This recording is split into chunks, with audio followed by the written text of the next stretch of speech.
Ayo Robi.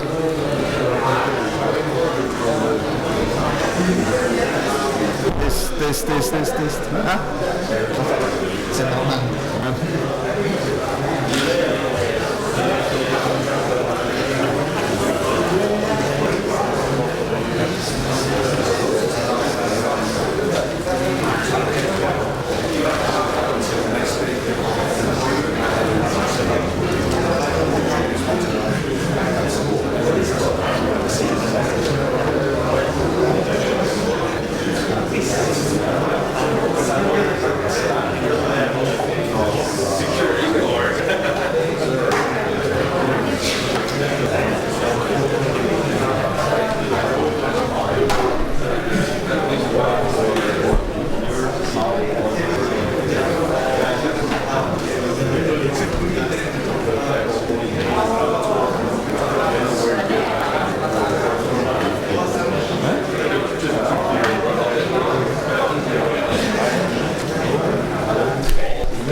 Swastiastu.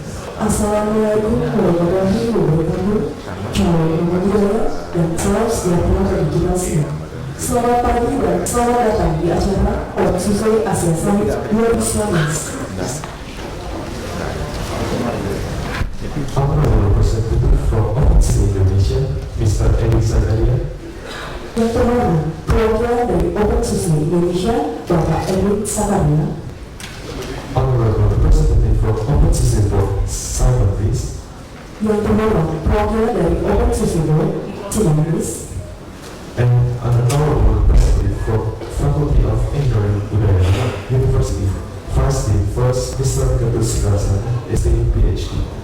Dan perwakilan dari Fakultas Teknik Universitas Udayana, Wakil Dekan 1, Bapak Ikutut Sudarsana, ST PhD. And also the honorable participant who have attended the openSUSE Asia Summit 2019. Dan terhormat para peserta yang telah menyempatkan hadir di acara openSUSE Asia Summit 2019. Thank you to the sponsor who have supported this event. Terima kasih pada sponsor yang telah mendukung acara ini, diantaranya openSUSE, SUSE, Simplifying Eco-Robotic, Radian Utama Teknik Berbentuk, Mangku, BTEC, Lexis, Excel, Google Plus, dan Spotify.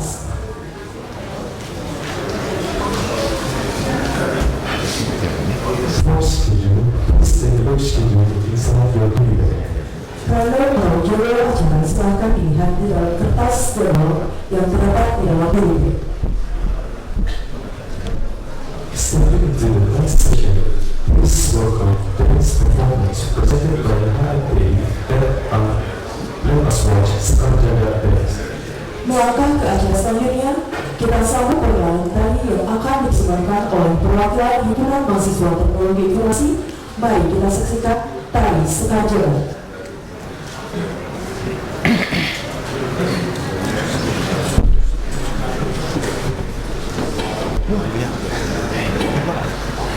Tiba-tiba begitu.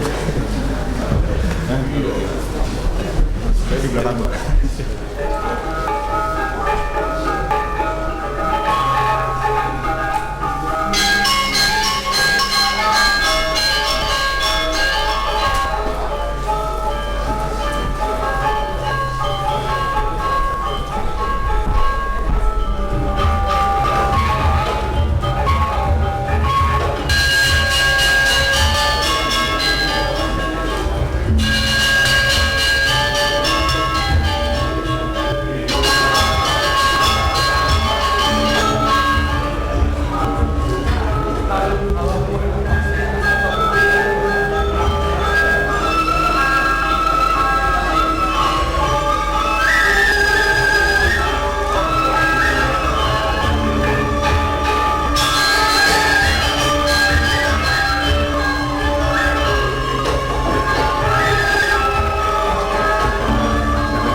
Sebelum acara ini kita buka, marilah sama-sama kita berdoa menurut agama dan kepercayaan masing-masing.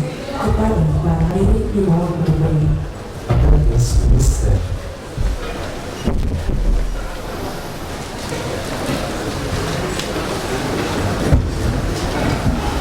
Stop. Berdoa dulu.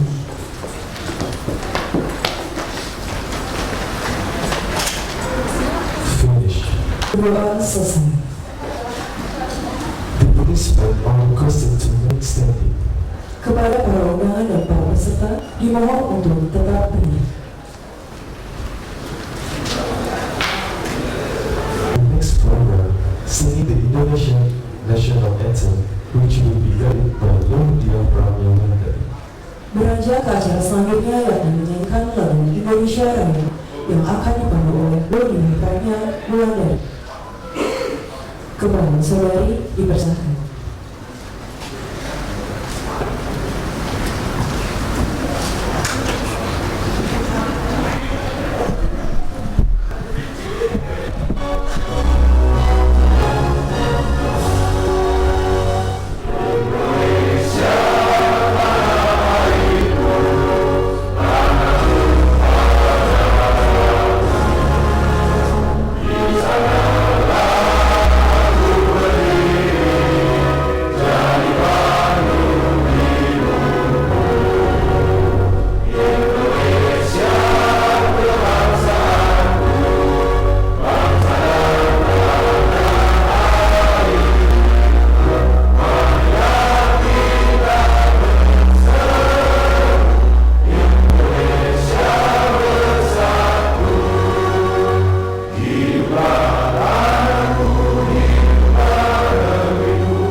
Para peserta beserta untuk duduk. Thank you to the sponsor who supported this event. Terima kasih kepada sponsor mendukung acara ini, di antaranya openSUSE, SUSE, Simplify and Incorporated, Hadiah Utama dan School Day1, Uncle, Beaver, Linksys, Excel, Global Warehouse. dan Sepatu Hands. To all the participants who will provide information, please post this email on social media, Facebook, Twitter, or Instagram with the hashtag openSUSE. Kepada para peserta, kita akan memberikan informasi. Silakan ramaikan acara ini di media sosial, Facebook, Twitter, dan Instagram dengan tagar OSAS 19. Especially for Twitter, don't forget to mention openSUSE and openSUSE ID. Khusus Twitter, jangan lupa mention ke openSUSE dan openSUSE ID.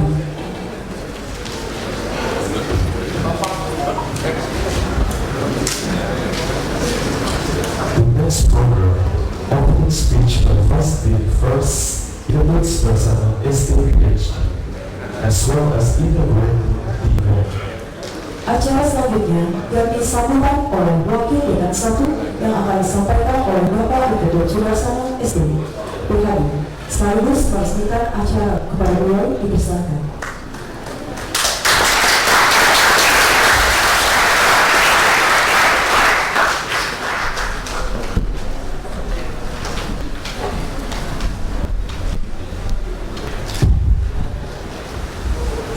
Om Swastiastu.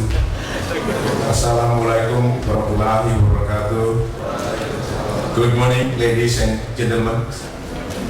Honorable Head of Department Information Technology, Faculty of Engineering, Day1 University, representative of openSUSE, lecturer in Information Technology Programs, Faculty of Engineering, all participants openSUSE Asia Summit 2019, the sponsors, and all committees to make the Asia Summit grand story. I apologize, our teams cannot open this conference because here in the duty have graduations in our university today. On behalf of our teams, I would like to welcome all of you in Bali. For you who are the first times come to Bali, and of course in the Faculty of Engineering. This building is Information Technology Programs building. Ladies and gentlemen, in the era of Industrial Revolution 4.4, where everything is based on Internet, we know that the Internet of Things, big data, cloud data, information technologies plays important role in this era. Electronic devices such as computers, mobile phones, tablets, and others become primary needs to support development in other sectors. All of these devices require platforms to operate, and Linux is one of them. Through these collaborations in openSUSE Asia Summits, the IT communities, especially our students in the university, becomes more familiar with Linux. I believe that through the open source policy, where collaborations among software developers possible, Linux will grow even faster and bigger. Ladies and gentlemen, I would like to thank openSUSE agents to choose our institutions, Faculty of Engineering, Day1 University, as host of the openSUSE Asia Summit 2019. Hopefully, through these collaborations can be extended in the near future, not only hosting a conference, but also in research and also academic area. Engineering faculty, Day1 University would also like to invite researchers from other institutions to collaboration in research with our colleagues here in the university. I believe that with the positive collaborations, we shall obtain better results for the future. Finally, I would like to thank Head of Information Technology Programs and all committees for their effort to make the openSUSE Asia Summit can be run today. For all distinguished participants, I wish a successful conference and summit. And don't forget for you who are the first time come to Bali to visit beautiful days in Bali and also cultural performance in Bali. Thank you very much. Santi. So this was our conference officially that indicates the openSUSE Asia Summit 2019, which is will be conducted today and tomorrow, officially open.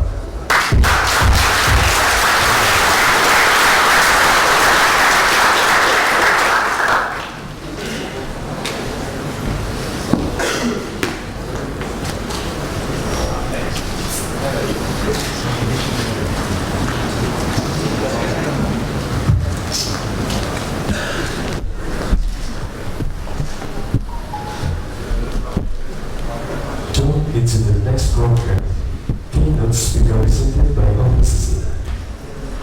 Please welcome as a broad and silent list. Melangkah ke acara selanjutnya yang keynote speaker pertama yang akan disampaikan oleh Excel Brown dan Sinonis. Kepada perwakilan dari openSUSE dipersilakan. Bikin Pak Trigo.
Okay, ladies and gentlemen, a warm welcome from the openSUSE board to the openSUSE Asia Summit.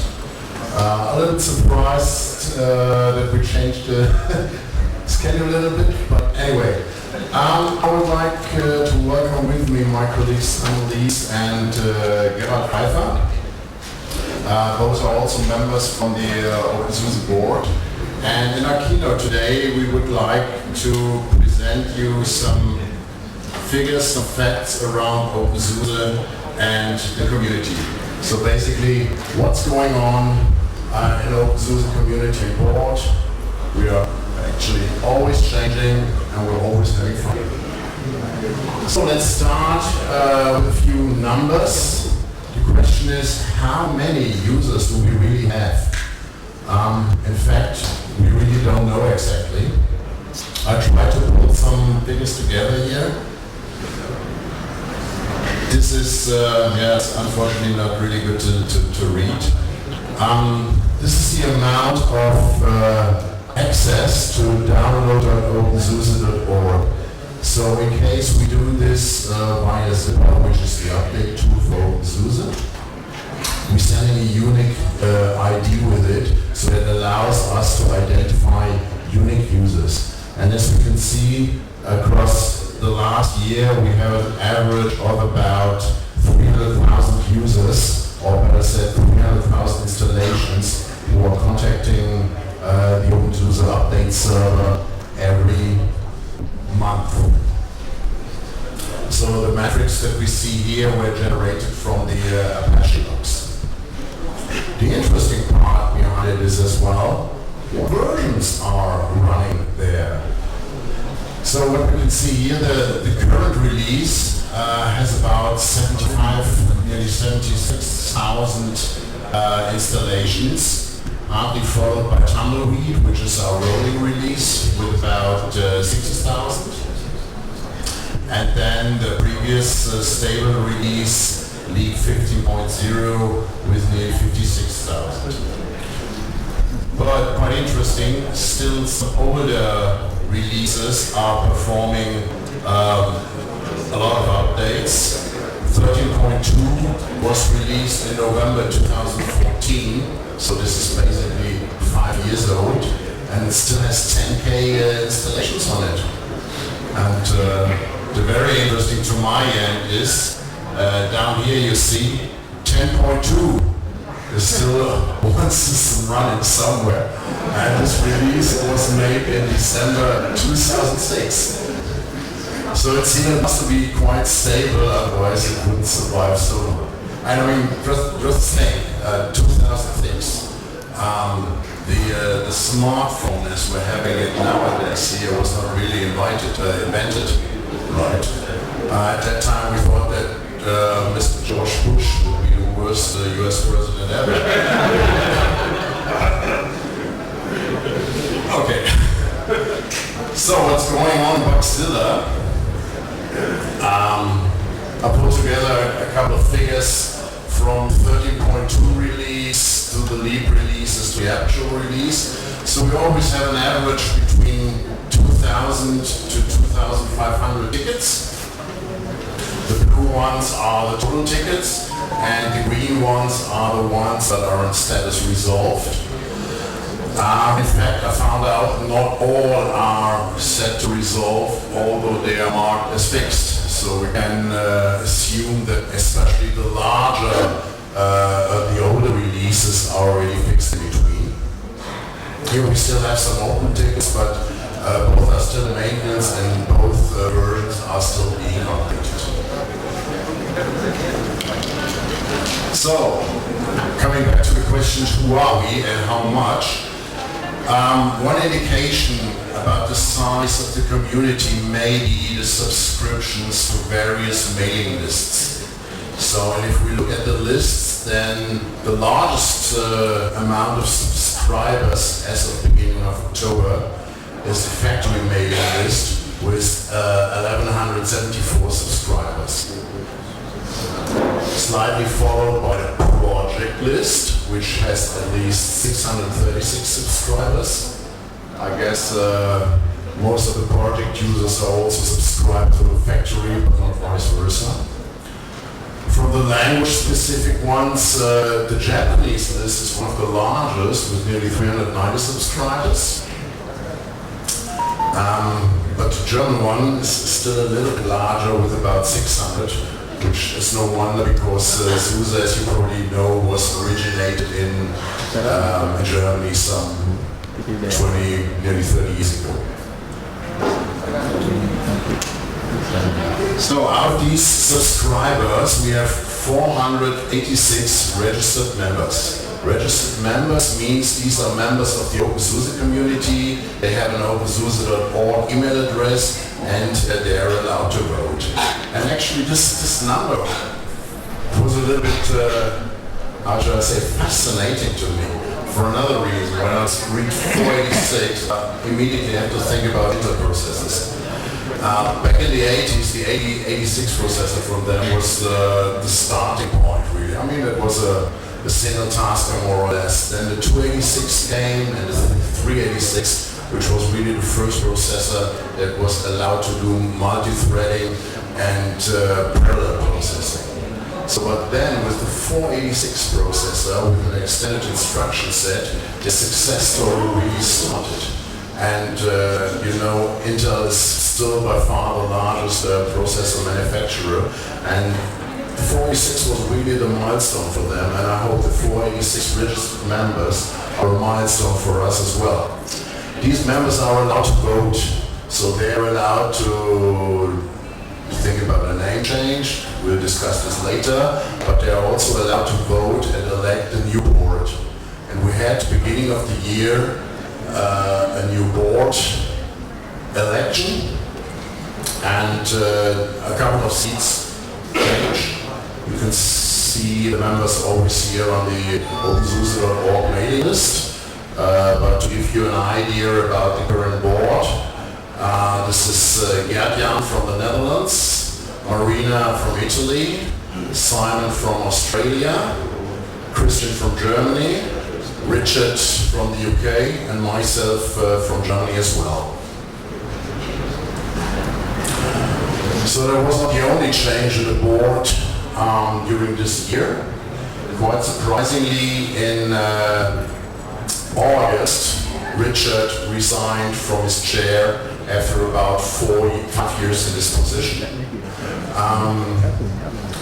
5 years was more than double the amount of time that most of the other chairmen made, so he thought it was time for him to do a change. It has nothing to do with the topics that are going on, and we all feel that Richard did a great job. But short after that, we got a new chair, Gerald Pfeiffer, and I think he's a big win for the community as well. So ladies and gentlemen, give a hand to Gerard.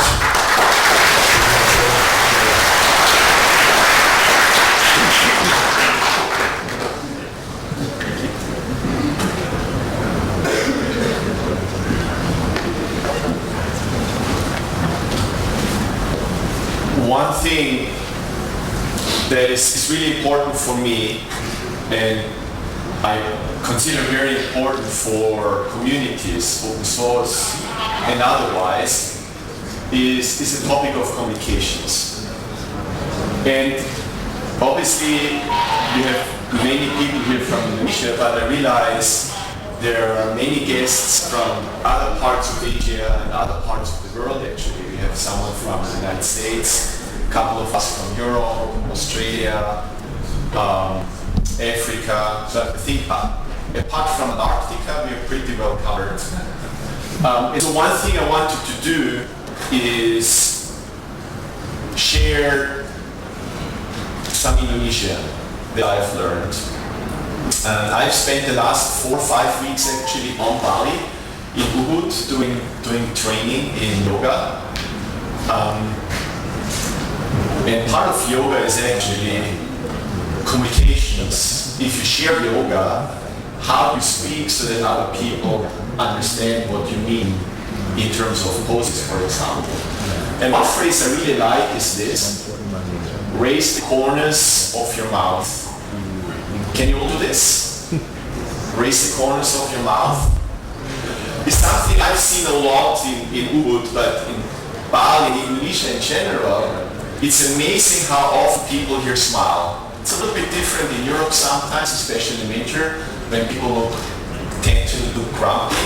But here every morning at 6, when I was going for a run or walk in Ubud, you know, you meet people and you smile at them and they smile back at you. And it's so nice. So give this a try, it really works well here. The other one is hand to heart. If you don't know what to say, if you don't know how to say thank you, or I'm sorry, or I'm touched, just give this a try. And the last one, that's actually a word, is pagi. When you walk around in the morning, pagi means morning in Bahasa. Full phrase is selamat pagi. But when you walk around in the morning and try this, look at someone that looks Indonesian, smile at them, maybe use the heart and say, pagi. See, it works. And that's the amazing thing. And part of that positive energy, part of the positive communications, I think, is something I want to share more in my own life. But many of you are already sharing as part of communities, and openSUSE is one of the venues where we can do that. Talking about communications, our CEO, Melissa, could not join for this event today, but she asked to connect and communicate. So we have a little video message from her that I'd like to play now. Hopefully the audio is going to work. Hi everybody, I'm Melissa DiDonato, SUSE CEO. I hope you've all had a good week so far. Firstly, my sincere thanks to the openSUSE board for inviting me to the Okay, we'll try it again, now with audio plugged in. Hi everybody, I'm Melissa DiDonato, SUSE CEO. I hope you've all had a good week so far. Firstly, my sincere thanks to the openSUSE board for inviting me to the openSUSE Asia Summit 2019 and for giving me the opportunity to record this short video. At the risk of sounding like a long-distance Oscar acceptance speech, which would be pretty cool by the way, I am truly sorry that I couldn't present to you in person. I have committed in my first 100 days at SUSE to meet 100 customers, partners, and communities. For that purpose, I was already signed up to an event that takes place in Boston early next week. Whilst I do dare to be different, the airline didn't do so much, and they couldn't find a way to get me in 2 places at once. The openSUSE Asia Summit presents a great opportunity to combine the local community with the users and contributors across Asia. It's a great way for SUSE employees to spend time working with you on openSUSE. The promise to be a great platform to bring the community together, share experiences, and share knowledge. Our vision for openSUSE is not only to deliver leading-edge capabilities, but to be an innovative platform to incubate and validate emerging concepts like machine learning or edge computing, just to name a few. We will dare to be different by continuing to push the boundaries of all of these concepts whilst creating the potential for openSUSE to become even more attractive to developers and provide greater awareness around SUSE as the innovative distribution driver. As you know, the openSUSE Asia Summit is the largest community-organized conference. The Indonesian community in particular is one of our most vibrant and motivated, running your own localized websites and infrastructure. This community has also been heavily involved in the projects that bring openSUSE to hundreds of schools since 2009, making education open and accessible for thousands of people. This is a cause that's very close to my heart. Kudos to all of you in Indonesia. This is truly inspiring to see the heart and the purpose and the commitment you all bring every day. Thank you so much for hosting us. My sincere thanks also to all of our co-sponsors for the support that's made this event possible. As you may have noted, I'm new to open source, but certainly not new to technology, where I've worked my entire professional life. I have had an enduring fascination with open source since it spawned my very first job in IT as an SAP R3 developer. I've come to realize that openSUSE is a really important project, and it's a priority of mine that SUSE continues to be aligned at the board level and the broader community at an early stage and will always be in close collaboration. Fostering a healthy relationship and this cooperation will be really important to me personally, as I am open to suggestions on how we all can improve and really ensure that I am personally part of your amazing community. I want to reassure you that under my leadership, SUSE will focus on creating value for our shared ecosystem regarding both of our businesses and communities with the backing of our growth investor.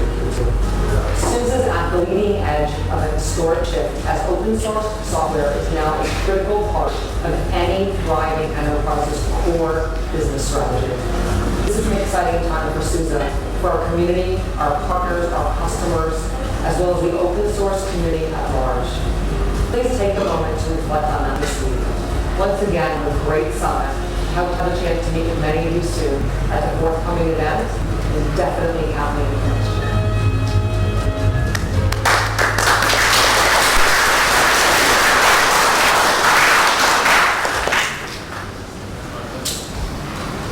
year. As you probably could sense, communications is something I really care about. And so, having been part of openSUSE from the very beginning, but not so closely, visibly involved in the last years, when I started to look into things closely again after getting my new assignment, my new role, one thing I realized is there is so much going on in the openSUSE community, in the openSUSE communities. Like, for example, here in Asia, where the Indonesian team has their own infrastructure of services and web pages, etc. And similar in other countries. But most people at SUSE Corporate actually aren't aware of that. And I can tell you, SUSE Corporate, my colleagues in product management, in engineering, even in sales, have all the best intentions for openSUSE and the communities around openSUSE. But looking into it, I realized not all of that arrived well, or arrived to the extent that we actually think and feel about it. So one thing I really want to encourage and want to push, and this is a great venue for one step there, is actually to share more what's going on, share concerns, share successes, and establish connections and this bi-directional communications, which also Melissa referred to. Another thing I noticed is, who knows who that is? I hear Ganesha, yeah. If you, here in Bali, and especially in the mountains, if you enter a house or a property through the doorway, often there is Ganesha, who is the protector. But another role and name Ganesha actually has is removal of obstacles. And so one thing I noticed is, once I got announced, lots of people came to me at SUSE from the different communities telling me, there is a problem here, can you fix this? There is a problem here, can you fix this? My list of problems became bigger and bigger. But what I then, and I felt overwhelmed. But what I then realized, and that really warmed my heart, is I can and will try to help and seek to remove obstacles, especially when it comes to this bridging between SUSE corporate and openSUSE. We have started by connecting the board and other volunteers on the Heroes team with the infrastructure engineering group so that we can improve the infrastructure that openSUSE has available, same thing for financial things. But the thing that really filled me with gratitude and joy is to see, even if people sometimes come and say, can you fix this, there is so much initiative here. I mean, this conference is a perfect example how well organized and publicized it is, and then people coming from other parts and the local team. And that, I think, is the strength of community. The strength of community is when there's not one person or two people or one company, but it's really transcends individuals, it transcends what companies do. And for me, that's the power of open source, that's the power of community, and that's the power of openSUSE. And so I realized actually there's one before I hand over back to Axel, who is going to cover one specific aspect of communications working together. I realized there's one word or one phrase in Bahasa which I wanted to also teach. In addition to those, and it's terima kasih, which means thank you very much. Thank you very much for all of you have been organizing this and all of you have been contributing by providing space, by supporting this event, by organizing it, by speaking, by traveling, and many, many other things. That really is what makes me personally very excited in this new role. And I take a lot of energy out of this to continue and help support openSUSE. And I'll be around the full 2 days. If at any point there's anything you want to share, successes or challenges or questions, please grab me, grab my colleagues on the board, grab anyone else, and let's share. Thank you.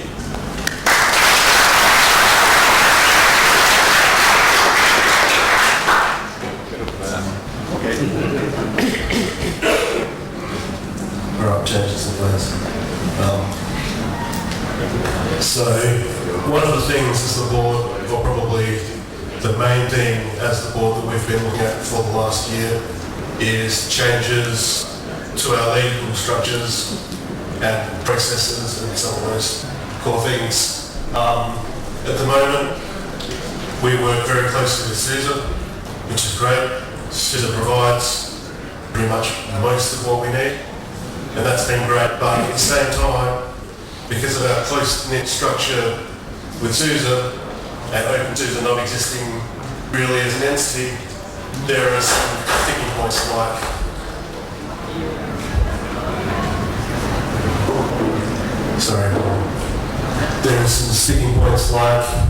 receiving donations, being able to spend money easily, organise contract.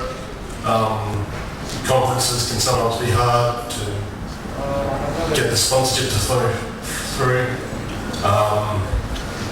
Things like sign contracts with venues that want a legal entity and all those things. And we also have partners who would like to sponsor us and give us things but can't because we don't actually exist. And they might have to give those things to SUSE, which they sometimes don't want to do. And so this is an issue that as the board we have started to try and address. The biggest precept here, or starting point, is SUSE and openSUSE share common roots, common history and values, and we have a working relationship that benefits both of us, and so really we do not want to change any of that part. We would like the SUSE openSUSE relationship to stay as it is, but at the same time we want to be able to extend openSUSE so that it can partner with other people as well. And so whether that's money, hardware, and so forth. And so we got together and looked at a bunch of different ideas and came up forward with the proposal of establishing an openSUSE foundation, which has a stable existing framework. It's a pretty common format around the world. Every country has its own version that varies differently, but they're pretty similar. And it allows, unlike some of the other options we've looked at, it allows us to keep the project structure very much the same as it is and as it has been for the last few years. So the way the board's elected by the members, things like that don't need to change. But in order to set that up, we have a bunch of issues that we need to solve. One is currently SUSE owns the trademarks for openSUSE, and because of the ways openSUSE and SUSE is obviously very similar, that can cause some issues legally that need to be sorted through. And so we currently are getting lawyers to look through that. It's not necessarily saying that the openSUSE Foundation should immediately hold the trademarks, because they allow us to use them as we need at the moment and they enforce them for us. So there's benefits to keeping SUSE holding them, but at the same time, in a worst case situation, we'd like a contract where if something happened down the road, that openSUSE could access them. So that's probably the biggest legal sticking point of where we are at the moment, and that's the biggest issue we're working through. Alongside that, there are some members in the community that feel it would be good to change the openSUSE name to be different for various reasons. And so there's a vote that's about to start where members will be able to vote and express their opinion on whether we should or shouldn't change the name. And that will be running from the 10th to the 31st of October.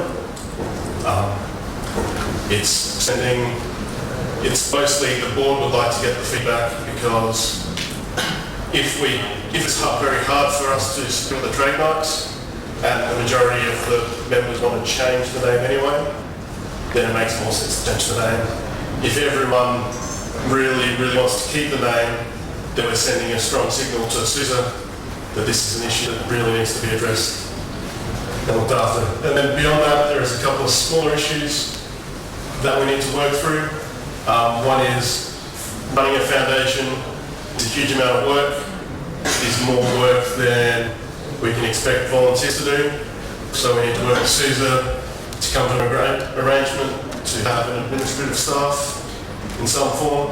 SUSE already provides openSUSE with staffing for various things such as marketing, and so this is just another similar thing we're looking towards. And then into the future, once we have a foundation, there is questions around, there is a bunch of infrastructure that SUSE currently owns that is really used by openSUSE, and there is questions there as to whether perhaps it would be more beneficial if an openSUSE foundation held that. Particularly in Europe, there is a big concern around data and holding data, and currently SUSE holding all of openSUSE's data provides a legal risk to them, and if openSUSE was owning the hardware, then they wouldn't have that risk, and that would make them happier. But so that's just another thing that we will work to negotiate, and there's probably other small areas around the place in the relationship between openSUSE and SUSE that might transition towards a foundation at some point in the future if we all decide that that's what we should be doing. So, the next steps for this foundation. Obviously the result of the name change vote influences our trademark discussions. Once that's sorted out, once the other sticking points are sorted out, the board will work to draw up a formal proposal, and then once we have that proposal in place and how we transfer forward, that will be put as a vote to members of should we charter a foundation to replace what has been the openSUSE board and then all the admin stuff. But what I would like to say to you all in the room is, we mentioned the number of members before, but I'm not sure how many people in this room are actually members. In the last year or two, we have reduced the amount of things you need to do to be an openSUSE member. To the point where if you're contributing to openSUSE in some way, if you're doing translations, if you're helping me organise community events or conferences or anything like that, you are eligible to be an openSUSE member and express your opinion on these issues and who the next board is. And so I know there's a lot of people in this room that are not members but could be members to have their voice heard, and I'd like to encourage you all to think about signing up to be a member. It's a pretty simple process. There's on a wiki page that we didn't put in these slides. And so beyond that, I think we've actually moved through our talk reasonably well, but maybe there are some questions on anything we've said. I've been there in the LibreOffice times when they created the LibreOffice Foundation, and one of the big questions was where to create a foundation exactly. Do you guys have an idea on where in the world you want to create a foundation?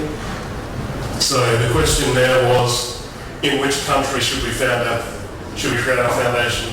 And at the moment we are looking, obviously, with the number of people we have in Germany. Germany is a logical place for us. Their rules seem to fit, so we're looking at creating a German foundation. In which state that foundation is registered, which again has slight differences. I don't think they're finalised, but it's going to be a German foundation. I should get Axel up to pronounce the foundation right, but it's yeah. So it's not an ED, it's a Stiftung, which will require some financial backing to set up, but we've gone through that with SUSE management and they seem happy with that approach. So further. I've been using SUSE. I've been using SUSE now for as long as I can remember. It's the first distribution I used after actually building the kernel myself from the old bulletin board days. And I am pretty unfortunate in a sense because I live and work in Hong Kong. Now people in Hong Kong really haven't heard of openSUSE or SUSE at all. My biggest problem has always been SUSE itself has had a number of owners. That's created difficulties. openSUSE has always been around, and despite it being the only Linux distribution that I use for myself, exclusively for myself, and the one that I push hardest for all of my customers, it's an uphill battle, and there's so much resource out there, and it comes back to what we were saying about communicating. We don't spread the good news enough, what you were saying about becoming a member, despite all of the time that I've been there, honestly, I didn't realize that one had to be a member of openSUSE as well as just having a SUSE account. So, and I was shocked by the numbers. I thought there would have been 10 times more. I really was. And SUSE is, by far and away, the easiest distribution to install, the most comprehensive distribution. And everybody, hard nuts that I come up against, talk about other distributions. When I show them SUSE, show them the power of SUSE, I convert them. And the other thing, we need to get a handle on things, because when you were saying that the number of downloads from Zippo, it doesn't take into account the fact that every organization I walk into, as soon as I see more than 2 or 3 installations, I say we're going to have our own package cache. Okay, so that's not there. Because I can tell you, just through my own environment, there are at least 500 machines more running. Okay, but they're running from their own package cache. This is one of the great issues we have. And I hope there will be a forum here to discuss these issues, because I think these are really at the heart of where openSUSE can really grow. So if I can, I might come back to the membership thing for a minute. Traditionally in the past, to be an openSUSE member, you had to be what was considered an active contributor, and you had to be active in multiple ways. And what we decided is a community a couple of years ago that we want to open that up to be widespread. So one of the reasons that we've already gone from under 300 people to up over close to 500 again. But one of the things we've seen we need to try and get the message out now is it's not just the hardcore people that are working on openSUSE every day that can become members. It is a much wider range of community that we would now like to be a member and have a say in how it's run. So I think we probably still have communication work to do that.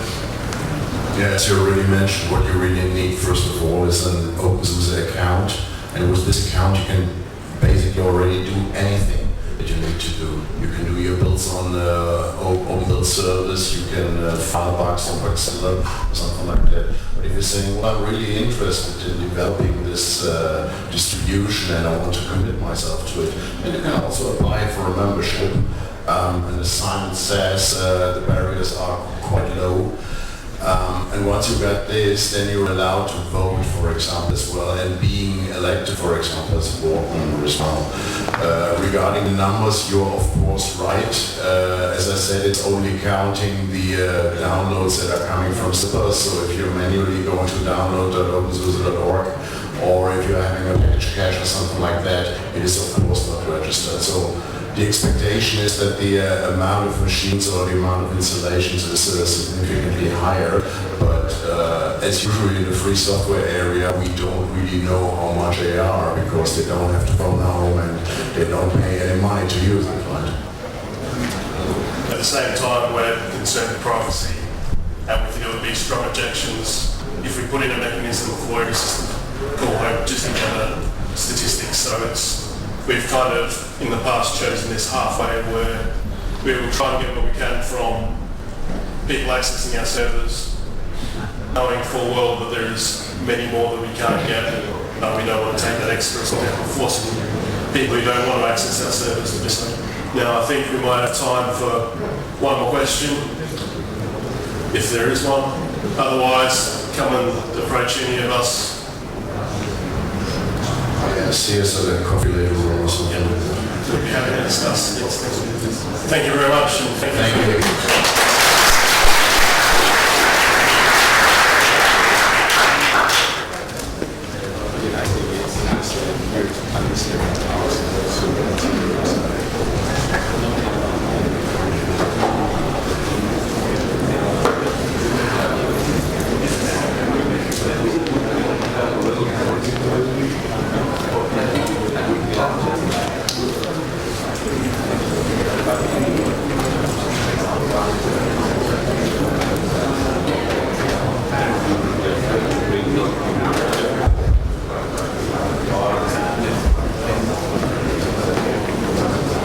Let's jump to the next session.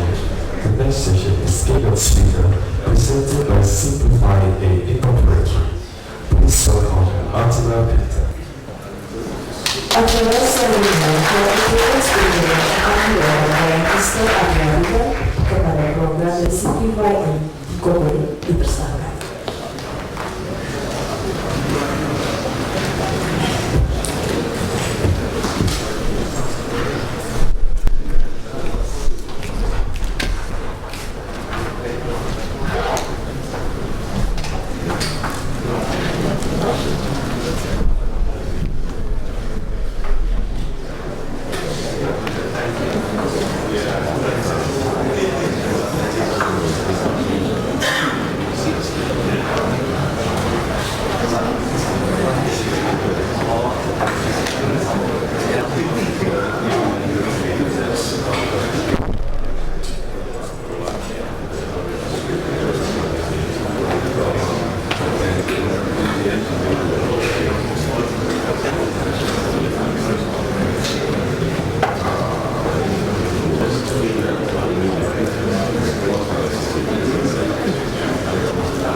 SUSE Indonesia. Senyuan.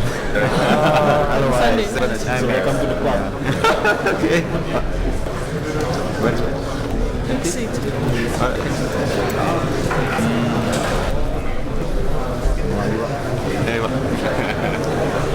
Sasar lah biasanya. 15 ke direktorat.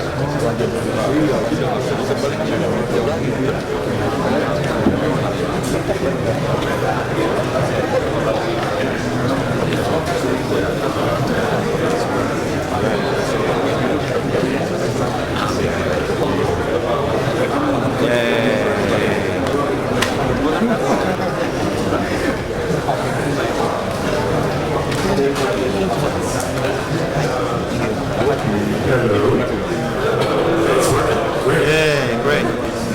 Sorry, lads, little bumblebee error. Today, should have not done that update. Hi, my name is Attila. This is my business partner, Kip. We are from Simplify 8. We are one of the sponsors of the event, and we are very proud to be here meeting all of you and working with you. Little something about us, just to get to know us a little better. Our company is established in 2016 in Jakarta. We are locals, technically. Not, but he is. All of us has an R&D and/or as a setting background. I've been doing personally free open source software since I'm 16, so that's give or take 16, 17 years now. And openSUSE was one of the first desktop environments where I encountered. And then it died down, the interest, and there was a lot of things going on, and I was disrupting a lot. You all know how it was. But a couple of years ago, I went back to openSUSE yet again because we had requirements such as PostgreFS or BTRFS and Snapper and a lot of other things. And openSUSE is pretty much the only thing what was able to satisfy our requirements out of the box. We are extremely privacy focused, so our company is focusing on delivering SDS storage solutions to SMEs, governments, enterprises, because many companies are utilizing public cloud without really understanding that what are they doing. So that's where we come in, supporting a private, public, or hybrid cloud setup, which is an extremely common thing. I left out some of our contacts. If you want to reach out, it's more than welcome. I'm going to pass this to Quinn. Selamat pagi, Assalamualaikum, Shalom. So I'm Keen. I was born in Indonesia, but I was raised in London and then moved around through Germany working for 50 Hertz, and then I moved over to Sweden working for Valfar, and that's kind of my background in hardware engineering, mainly working on SCADA systems.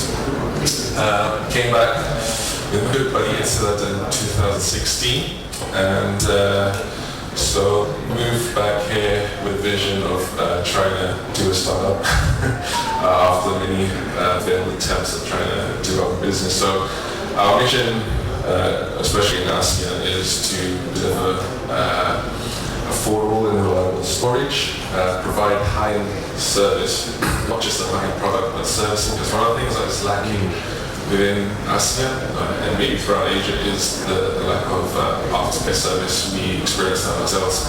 Once you buy something, that's it, it's gone. We want to give control back to users, and we say this to our customers, that we want to give back control of your data back to you. So it's your commodity, you do as you like with it, and you choose your provider, your vendor. We have absolutely no mining or ads or hidden SSH access in any of our systems, and we pride that for that. And our motto is to collaborate and not compete, which is the antithesis of trying to make money, but we tried competing, and for us, we were just getting tired of running that route. So we're collaborating with data center owners in Indonesia, providing them with an SDS platform to support their customers, and also to support the community as well. Hence, just to reiterate what Attila was saying, we're very happy to sponsor this event and would like to continue sponsoring this event as long as we keep our collaboration going. So, but thank you for having us, and thank you for listening to us. Yeah, a little bit of geeking out. Next, how do we get things done? So I found this usually quite interesting from conferences and people or companies who are talking about what are they using. So we are pretty much purely open source. So GitLab is where we are storing our own stuff, where we are forking projects, when we are working on projects, collaborating, tracking our issues, all this kind of stuff. Zabbix for monitoring our systems, Elasticsearch for taking in all the metrics from our deployed systems and provide a proactive type of support. Ansible, I'm sorry, but it works. What's good for our ticketing? Linux Academy. So during our dinner yesterday, it came out the hiring processes and readiness. So we noticed that the readiness is very low.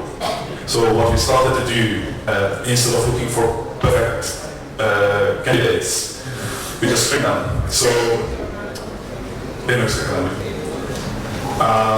Cluster of and Ceph is essentially our core pilots, what we're building everything on, other than openSUSE, of course. So, you're seeing something, but sorry. Why openSUSE? Right? It's a very common question, and instead of going through and explain it why, most of our probably familiar with all of this stuff. So, but what is really important for us, or for me personally, is that it works out of the box. So when you have to deploy, I don't know, 16, 20 servers in a couple of days, then you want something easy. Yes, it's fantastic. The community, the fact that the project is truly community driven, and that's, in my opinion, what really makes openSUSE one of its kind, one of the last ones. So what we are continuing to do is focus on edge computing and micro data centers. And this is something interesting. Nextcloud, you guys probably know Nextcloud. We are utilizing Nextcloud quite strongly. And we are planning to develop a new client application for the file syncing and for the talk application. On top of that, we want to contribute more and more and more to all the projects that we're utilizing. Unfortunately, due to manpower, the lack of manpower, we have limited resources to contribute back. We'd love to edit the wiki, do testing, do coding, but lack of time. So we try to contribute with what we have at hand, which is most of the time is financial, because developers have speed. Lastly, I'm going to pass this one back to you.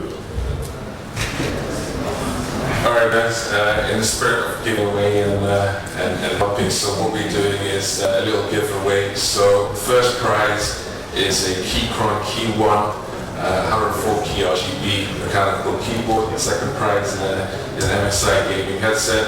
It's simple, you just follow our Instagram and then hashtag Future of Cloud. We You went on today at 1800, tomorrow you pick up the price from the booth. We kind of want to, it's not as gimmick, but we really want to give back to attendees, and we want to give back so that we know it's going to be held on the campus. I was once a student in London and I was piss poor, and I'd like to own some Mic Tech here, so we just want to give back. And it's free, just entering. You don't have to do much, just enter your name and we'll pick out a name tonight. So thanks for having us. Enjoy the conference, and we're gonna go get some coffee, So thanks.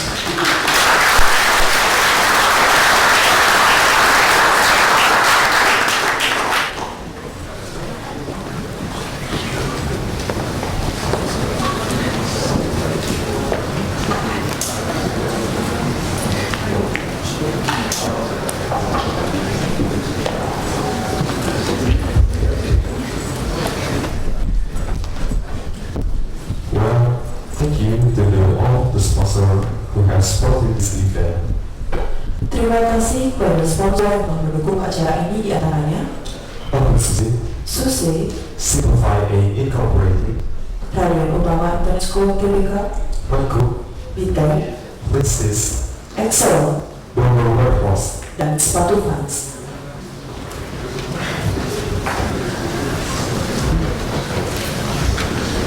Let's jump to the next sessions. To all of the participants, let's take a picture together on stage. So to all of the participants, please move forward. Acara selanjutnya adalah sesi foto bersama. Kepada para peserta, bisa langsung melakukan depan.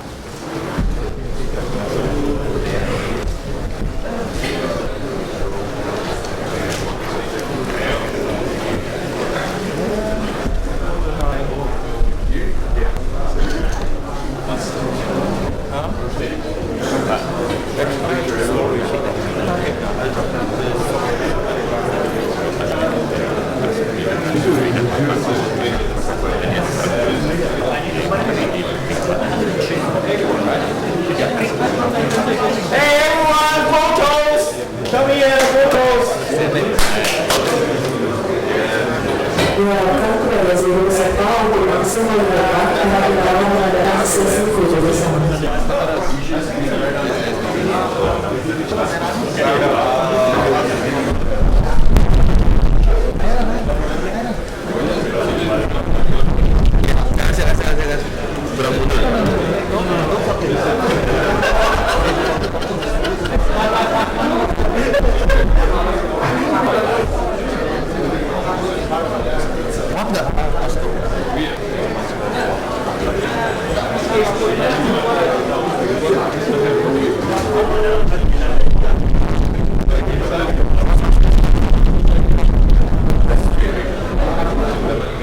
Oke, kita akan siap-siap foto.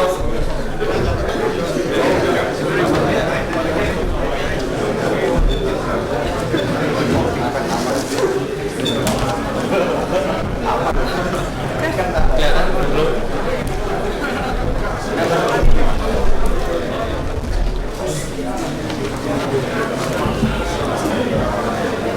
Selimutnya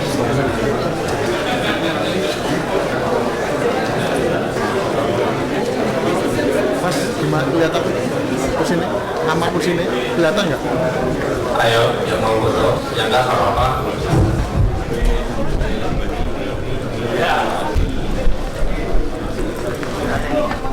Apa? Bakal. Ikonnya gimana?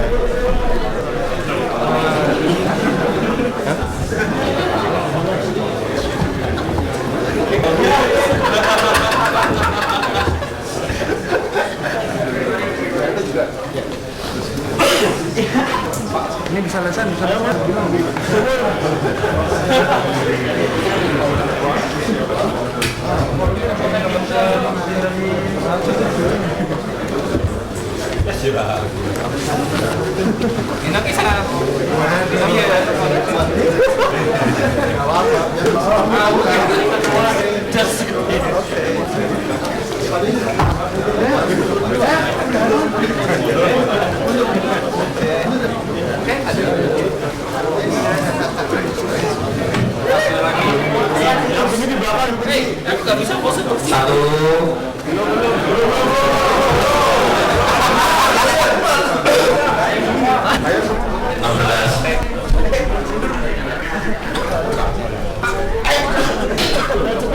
Yang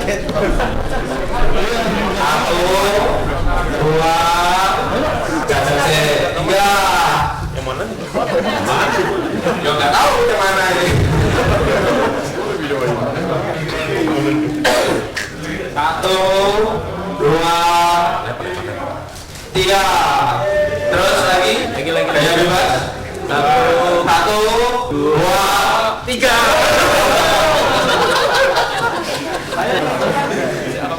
Satu. Lain mana? Ikut ya. 1, 2, 3. Video.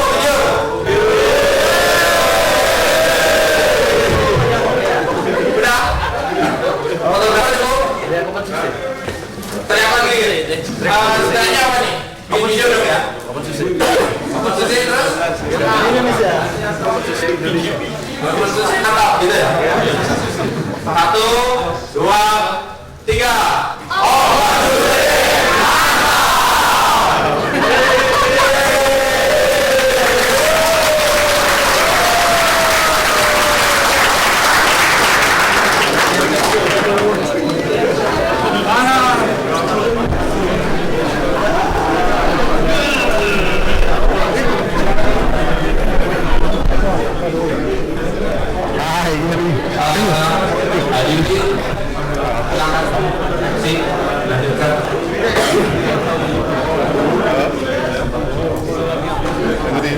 So we have arrived at the end of the open session this morning. And from the MC of the protest, there was a long wait last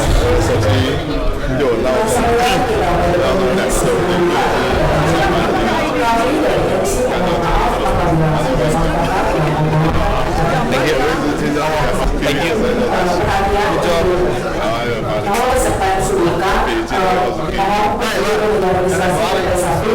Akhirnya ketemu lagi kita di Denpasar. Lumayan. Jadi di mana? Ya nah. Oh juri. Jadi jalan-jalan ya. Senin udah. Nah, ini pulang udah. Oh, Surabaya. Sekarang aku di Pasuruan ya. Iya. Saya Pasuruan Polri.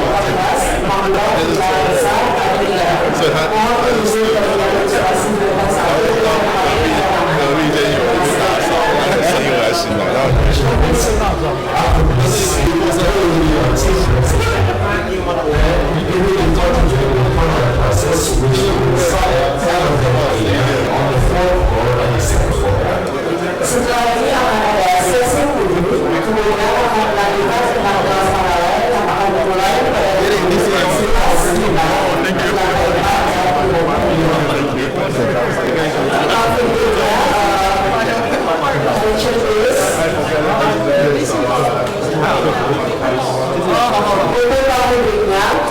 dengan nama yang berawalan A sampai dengan K, memanggil konflik dengan nama dengan awalan A sampai dengan K, memanggil konflik lantai 2. Sedangkan nama dengan awalan L sampai dengan Z, memanggil konflik lantai 3. Dan sehingga dapat memanggil konflik lantai 4. Sekali lagi, konflik dari yang berawalan A sampai dengan K di lantai 2, berawalan L sampai dengan Z di lantai 3, dan untuk speaker dapat mengambil konflik di lantai 4. Terima kasih.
Saya ke anak hilang tadi Pak. Ya nanti saya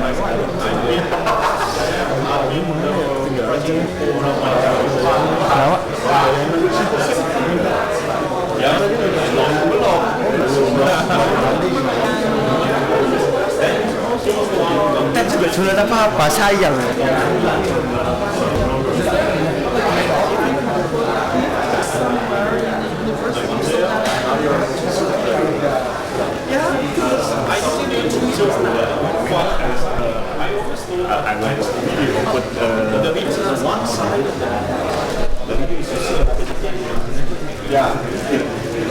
Meeting people, having a way of the words, keep chatting and Det är på så bra.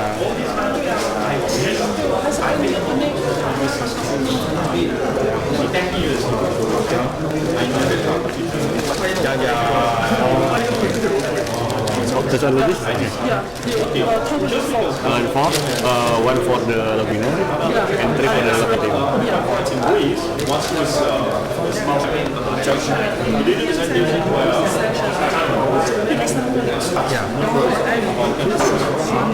And he said that we don't understand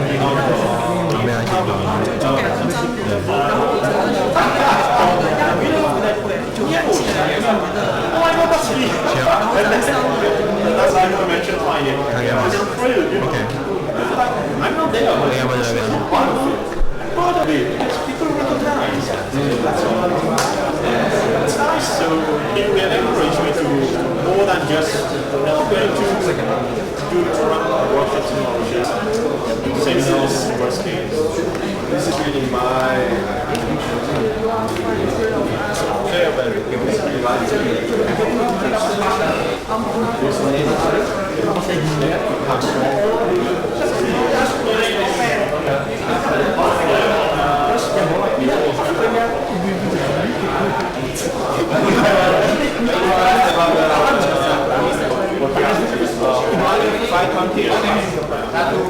and it's all the same thing.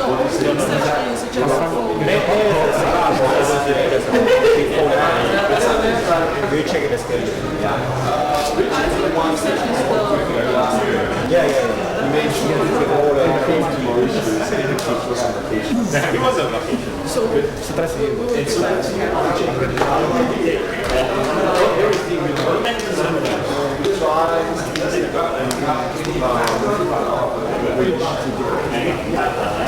I think sometimes it's great sort of change the reaction. What for me? We land and keep on this way something to contribute. And then how there is an sitting like this.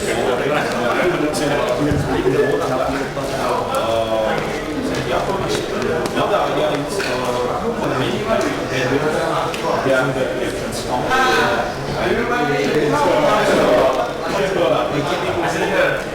that's sort of like, I really like working with you. So I said, I'm coming to many people who want to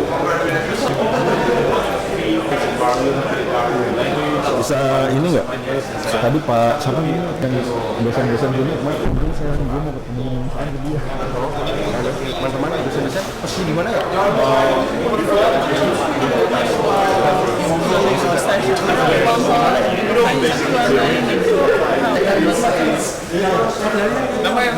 Indonesia di mana tahu nggak? Bisa-bisa di mana?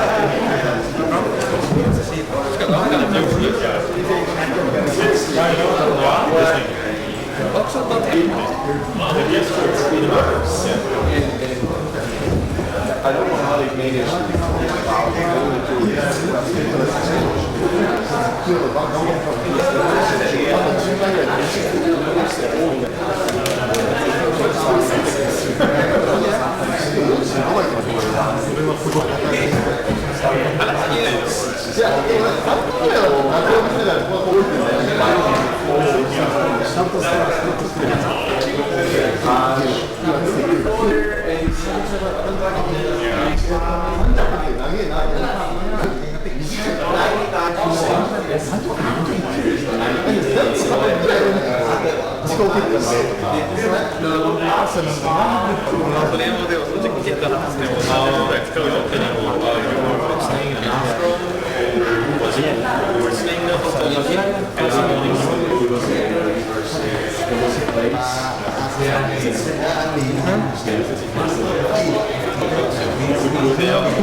Pelolor mutok kalau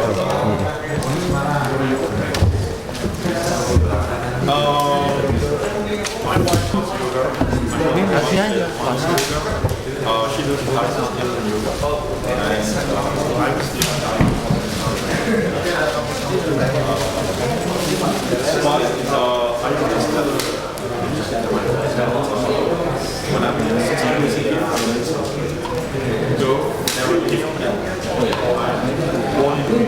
more than things traditional get to do this since you're a child.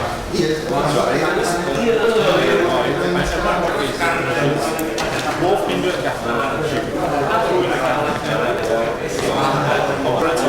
from both sides she's been trying to learn some of the rhythms and things. So I understand that the yoga has been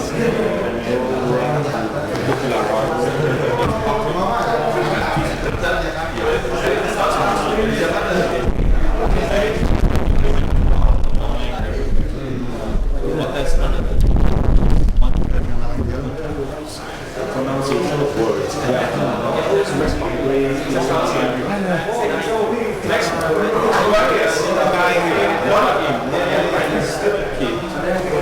it was something new for me. I was learning Hindi. It was not necessary for me to my first time. Years later, I realized that it was because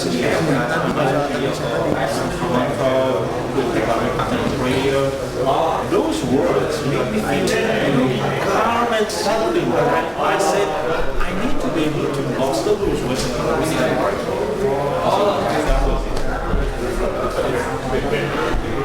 which is interesting because the way I chose yoga was to ask the training is actually I usually try to like work because so any Wi-Fi here when you say Katra, Wi-Fi it's Neo time. That's in I would say that is a picture from Western side. Yeah. I have plenty of books on Tantra on how of here part of Shiva, which actually from where I've come from. Yeah. So I read the literature. So you understand, good, because otherwise, so she actually recommended just use Tantra, maybe call it Kavya Shakti, Kashmir's Kavya, which is the same thing, the name of it's we actually did you did Shiva Sutras as well? Because Kashmir means Norway. There's only so much time, so please look at how this image training was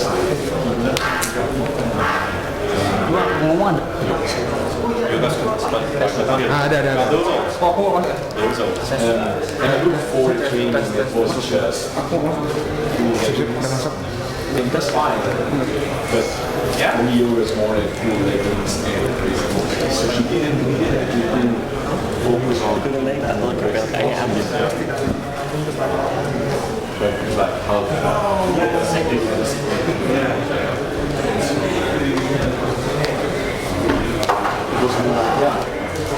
which was really intense. I mean, it wasn't really, I would say,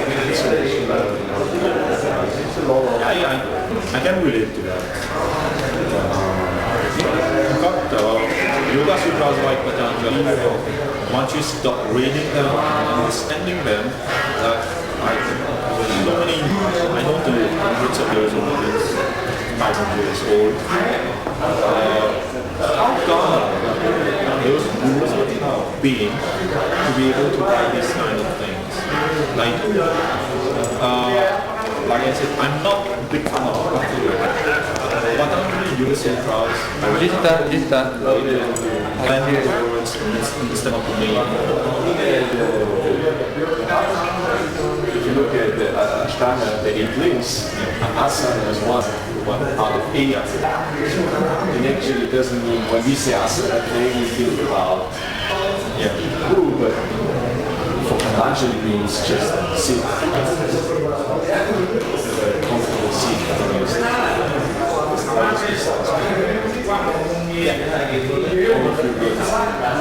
You're able to pick the names of the asana. Yeah. You know, by practice, the more you practice an asana and you know the name, that will become something that it's tricky for me because now for asanas, I need to know the German name, I need to know the English name, in the Sanskrit.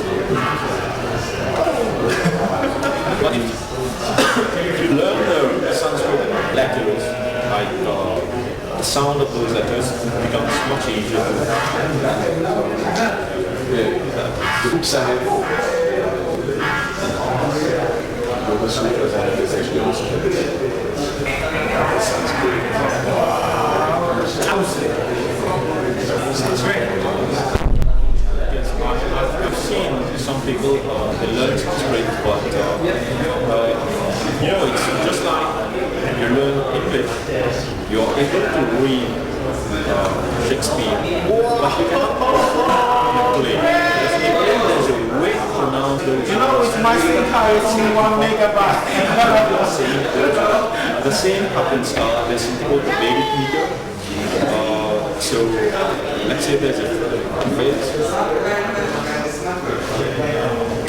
I take a simple mantra, for example. It says,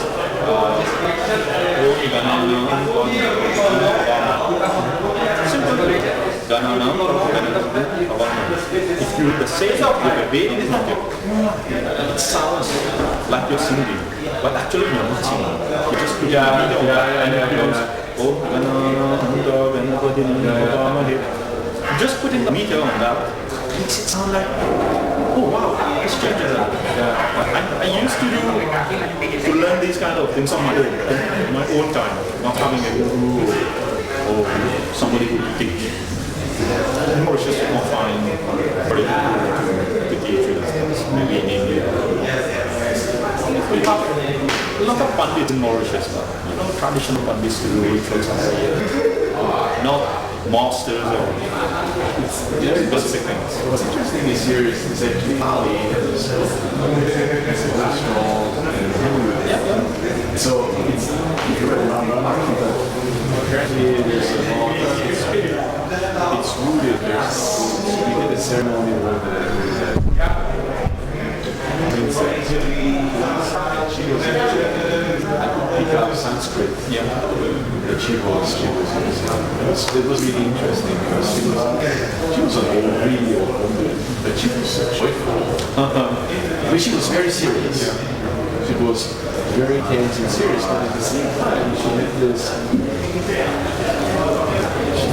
joy and it was like very charming.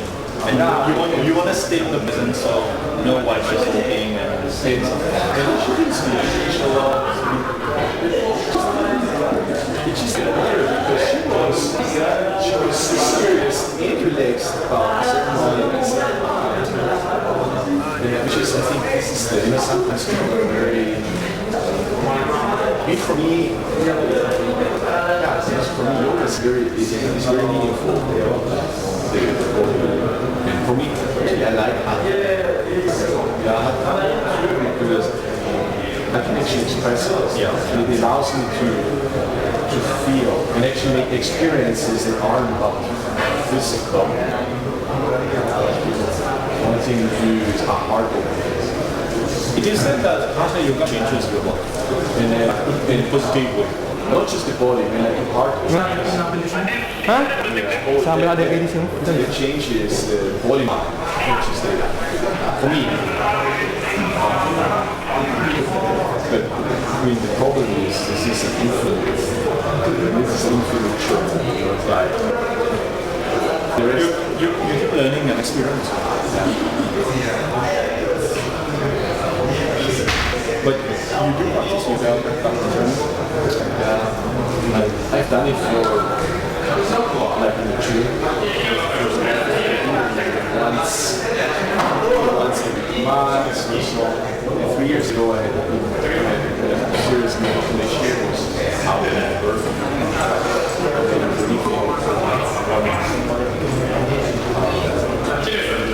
13 years before I had 13 years. After 13 years, one day I was sleeping 13 years, and then 4 months. And so I started, and while I was recovering, waiting for rehab, this is called the rehab.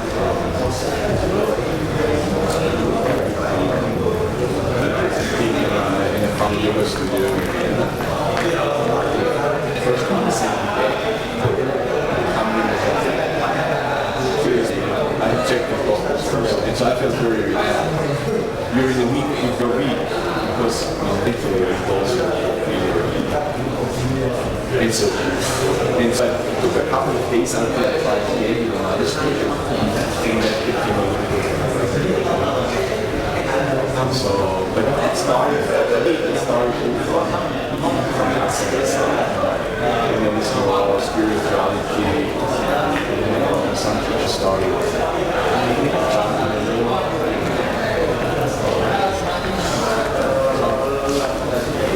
Chanting is people do it a lot more when they are in Buddha.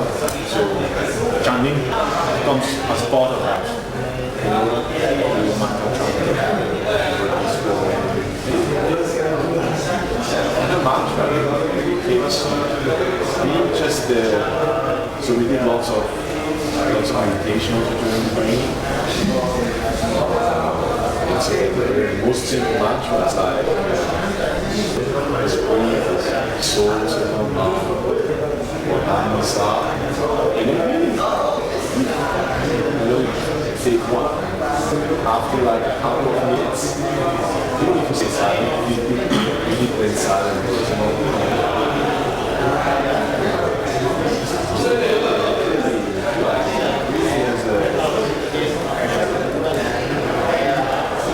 No, that's good.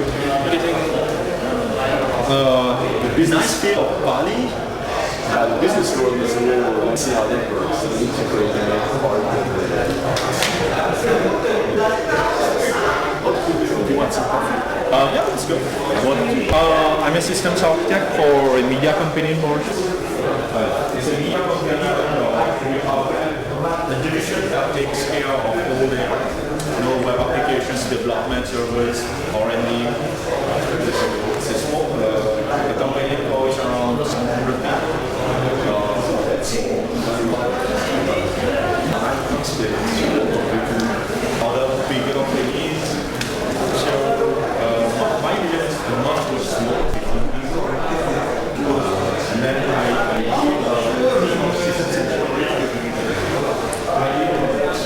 a smaller team of systems engineers. Systems architects or many systems engineers.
Haji. Being a one-man band, Yes, sir.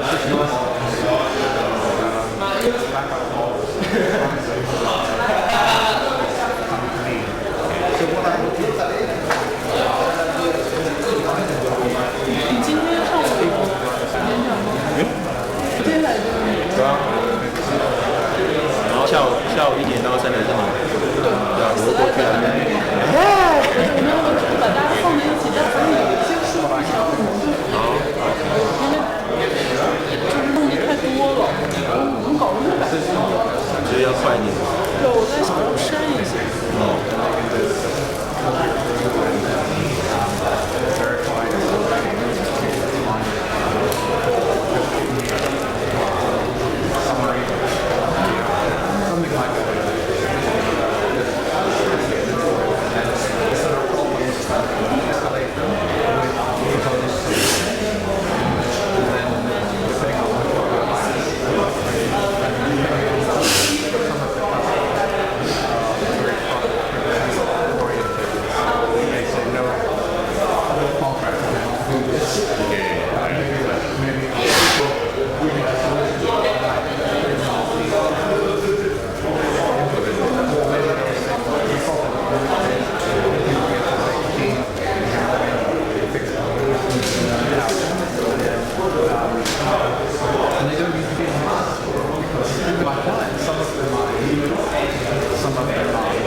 Either way, if you just send me an email,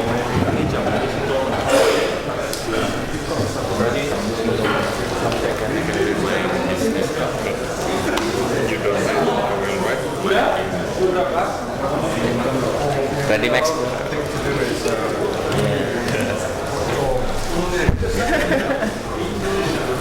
Better be in the tracker attack. I use this Docker attack, but in my office now it's Kubernetes attack.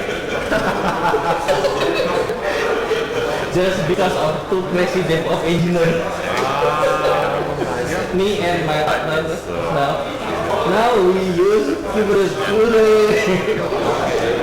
But I will use this for official. Interesting. Maybe my user container now. It's a necessary. so how to pronounce?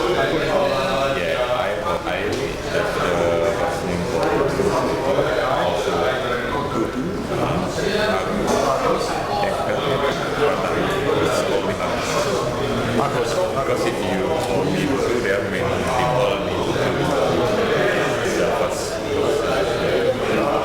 And just drop me an email. You've got my card. I've got this in contact. No problem. Just drop me a line or something. WhatsApp English. Drop me a card. And then I'll respond to you.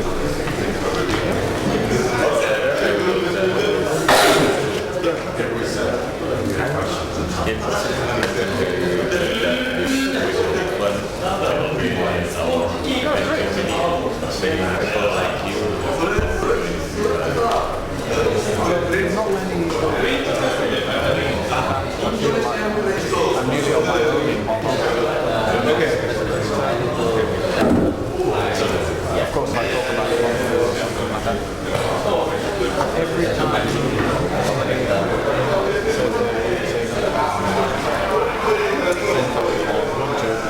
I said, okay.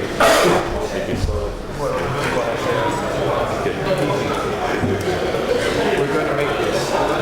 You do one, two. You do symbols. Okay. I'm going to do openSUSE. Ready, steady, go. Bang. And then I said, okay. 15 minutes later. You finished yet? that you can Yeah. Or you say they're down to the business. You want to configure this. How are you going to do it? Yeah, I can do this. Right, but can you do it like this? And you should have. Yeah. And they're thinking, wow. Zip up. Yeah. Compare something like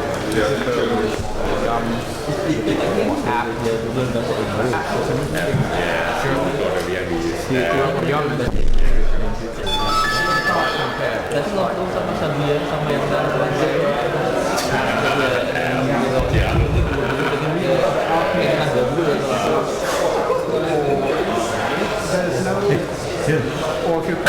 kamu ke sini? Oh, what about Anaconda? Sini aja biar itu yang saya ini kan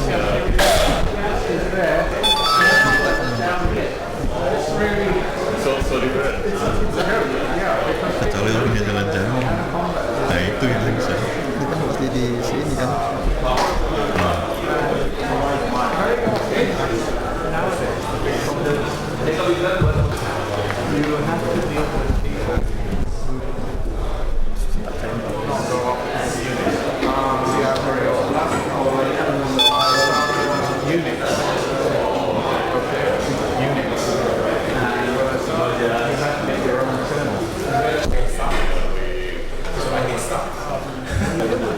Just start. Mulai dibilang mulai. Udah bilang aja mulai ke panitia yang di atas mau main kipernya. Timekeeper aula dong, timekeeper aula.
It's an amazing distribution for the openSUSE top ring. So it can very easy and very fast to deploy the Kubernetes with the openSUSE top ring. But today the label is setting up easy. So easy means you are very relaxed and very easy to understand and to take you to deploy the Kubernetes with the openSUSE top ring. Okay, so I will show some demo and I will introduce the container and the Kubernetes, and of course I will introduce the Kubernetes. So first one, I will use the virtualization to install one Kubernetes with the ISO. So let me start. Okay. But I will introduce data with my slide, okay? So I just let the enterprise server continue, and create this. And for minimize for hardware. Okay.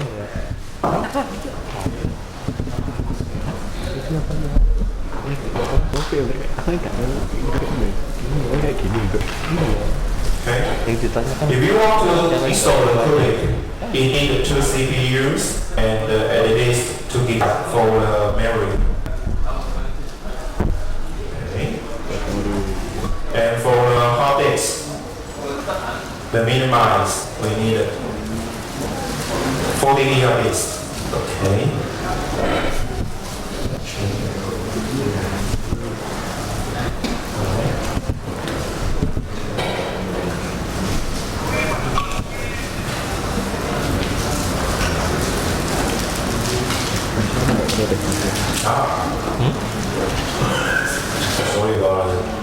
forgot DVD.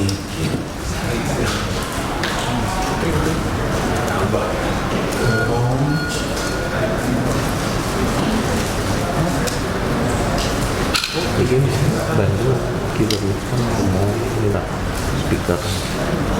Ini satu ngomong ketik aja, kan susah cuma mau diprotes. Mungkin karena ini aja begitu jadi iya diprotes tapi ini kan besok juga harus memang salah gitu loh. Karena kan gubernur dan posisi nih. Itu distribusi yang Kubernetes certified. Iya. Jadi memang dirancang juga. So let me show you first. You want to install a Kubik.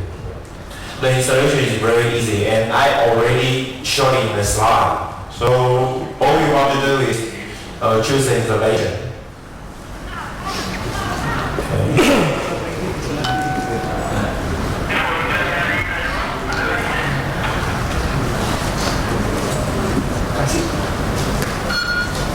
So during the installation, I want to ask some question.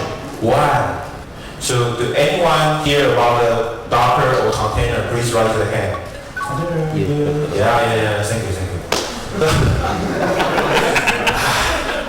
So you are really comfortable, right? Okay. So the second question. So anyone hear about the Kubernetes or KAS? Please raise your hand. Oh, thank you. Yeah. So right, you are the right one. Okay. Okay, let's go to the slide. Okay. So first I will introduce the container first. Okay. People know the container might start with Docker. Okay. But Docker is a set of a past service. But in these 2 years, might be you watching the Twitter or some news. People they are not ready with the Docker, okay? So the container they provide a very lightweight virtualization, okay? So why people use the container? Because if you use the container, you can stabilize the packaging of software, okay? So the difference with the virtual machine and the container, that is the container uses the same kernel with their operating system. And you also support the Mac, Linux, and Windows. Okay. That's back to the installation. Okay. So I will show another installation very fast. So if you put the Kubik ISO, you just need to access license agreement. And the most important one is this. For now, the Kubik program, there's many systems node here. You can see the Kubik admin node, additional Kubik node, or Kubik low-base node, or Kubik admin node, or other ones. So today I will show the main service. We will install the Kubik with the Kubik admin node.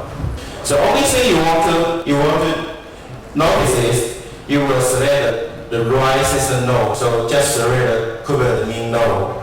So that's all you want. You must notice. Okay. Next. So our identity server for the default value. Give the password here.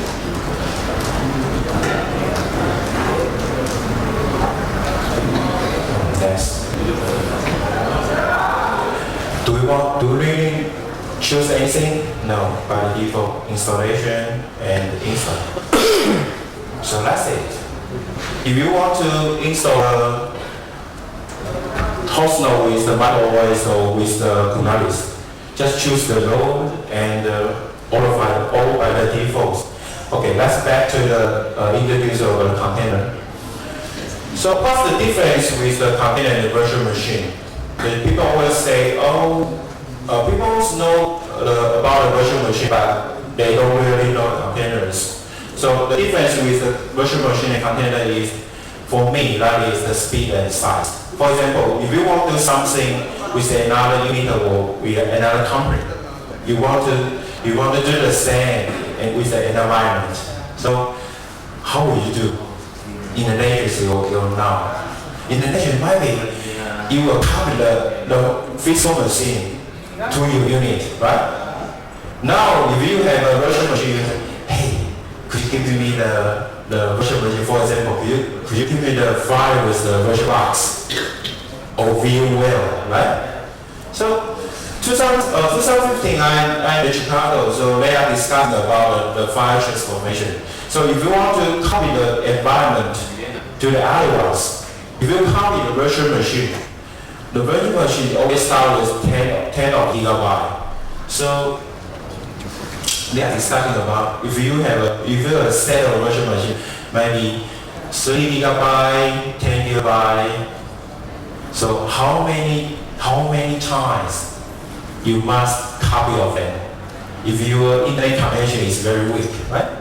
They say, the best way is copy the virtual machine file to the disk and then drive a car to send it out university. So different with the containers, they share the same kernel and then they standardize the process. So if you want to get the same process of environment, you have two ways. One, if you know how to build a container, you just need to send you the Docker file. It's an ASCII2 file, just might be 1 KB or 2 KB. It just mail to you, and you can use the Docker build, the some command to build your environment.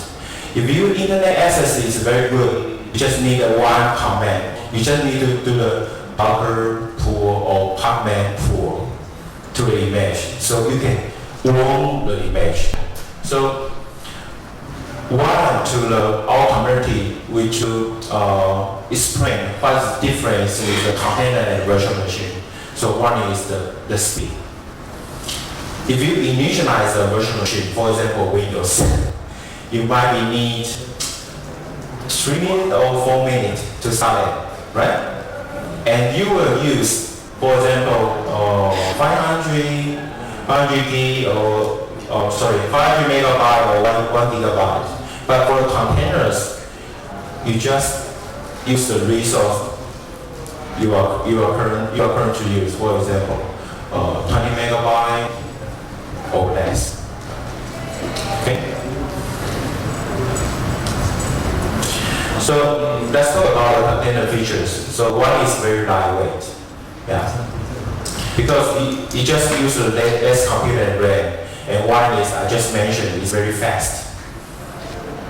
You start a container just like 2 minutes or 3 minutes.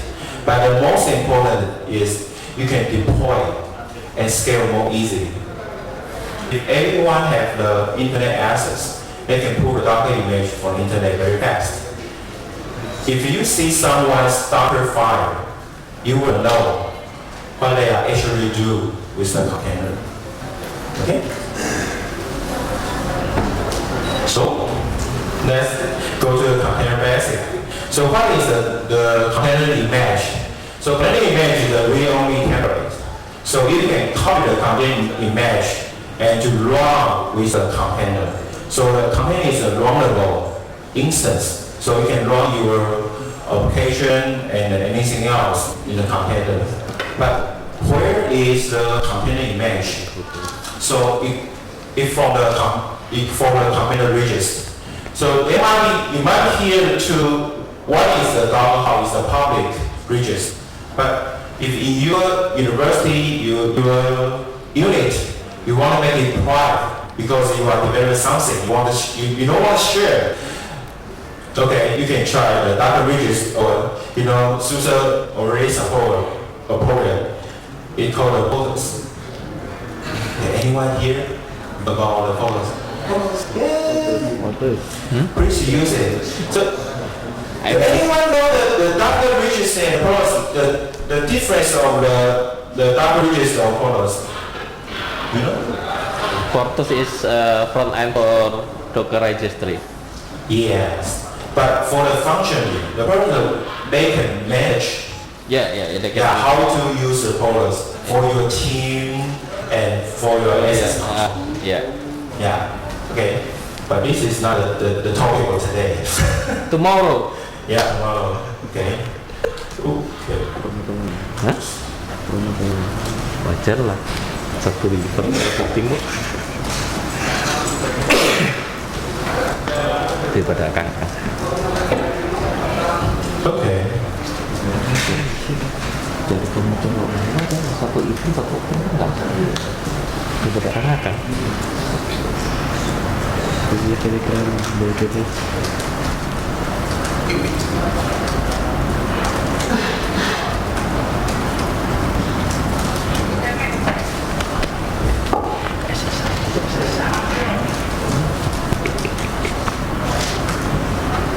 Okay, I have 2 machines now. One is the set I already installed. One is I just installed with the master.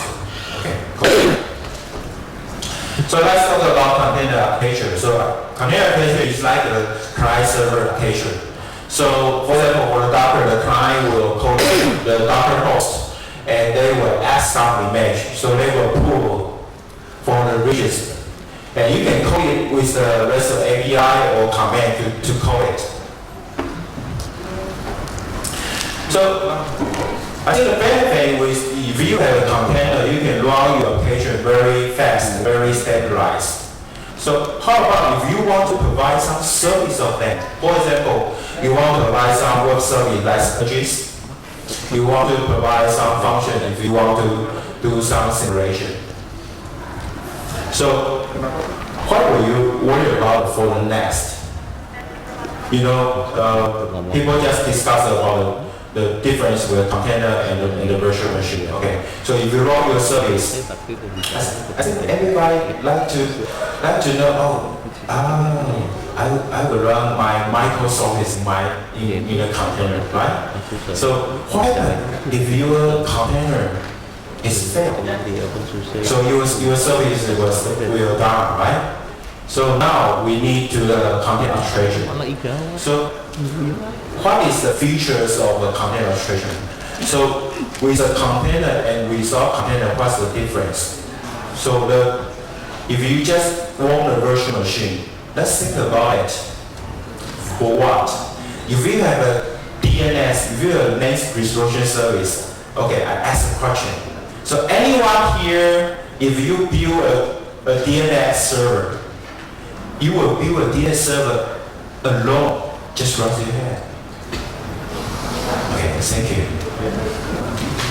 You will see that's just a few. Why? Because we know the DNS is very important, but it just uses a very vast of CPU or RAM resource, right? So always you build a DNS, you will build a DNS or mail service or something else together, right? To think about the history, we want to use the virtual machine. Why we want to use the virtual machine? Because we want to do the customization. We want to use the most of the computer resource, right? But think about it. Now you have a virtual machine. Do you really use the very top, very top of your virtual machine? You don't. Why? Because the migration, because the resource control is very difficult, right? You will not tell, oh, this host, the CPU is 50, this host, the CPU is 90, so I must move the virtual machine migration to another host. Why? Because the virtual machine is too heavy. So if you use a container, just think about it, there might be only 2 hosts will always open. One is for the portal. For example, people want to do some big data to calculation, so they send a request. So the portal receive the request and they send the request to different hosts. They will power on the container to calculate your request. And when the calculator is over, they will turn on the container and send the result to another portal. The portal will send the data to the physical machine. So all the hosts, they can share their computing resource, they can do the best you can use. Okay? So what's the features about the content orchestration? They can help you to scale out and scale in. The most important is when your containers fail, they will automate to rescale you. And you can set your service replication. For example, I want a web service, but I want 3 containers to support my service. Just think about it. So if you go to the google.com, go to the yahoo.com, is there only one server, physical server to serve you? No. There are very technical tips to do that. For example, you can use the DNS round robin. Yeah, so for the container, we need the container orchestration to do that. So there might be 2 methods to do that. One is Docker Swarm. So Docker Swarm is a group of machines that run in the Docker. So you can deploy your container to the different hosts. You can set up your service. You can set up your service. How many replications they must service? Okay. It's original for the Docker. So another one is very famous. It's Kubernetes. So I will always ask the student a question. Maybe you will see the KAS. So why the name is KAS? It's K Kubernetes. It's like the I11N. So for the K to the S, there are 8 uncharted in the rows. So the race is from the play from the Google. I think it's most famous orchestration with the Docker. So, okay, into the main topic. So, I want to ask you a question. Anyone here, you already installed the Kubernetes by your hand from the source? Yeah, the see each other. So they are heroes, you know, because to build the Kubernetes cluster is very, very hard. So you can start to GitHub. It's called the Kubernetes the hard way. It's very hard way. It's like, you know, it's like you want to build an OpenStack cluster. If you don't have for example, you don't have some Sound or Ansible or some manager to help you, it's very, very difficult. But you will see that, I think Kubernetes is cool. Kubernetes is very easy to use. It's not very easy to use. It's very good to use. I just want to use the Kubernetes. But why I spending time to how to install the Kubernetes? No, I don't want to do that. I just want to know how to use the Kubernetes. So there might be some method to do that. One is Minikube. So Minikube for this year, the original for the Minikube, they just a very mini Kubernetes. It's just a single node to do that. But if you just use a single node to container, hey, I want to use the container because I want two hosts or 2 replication to service my web, right?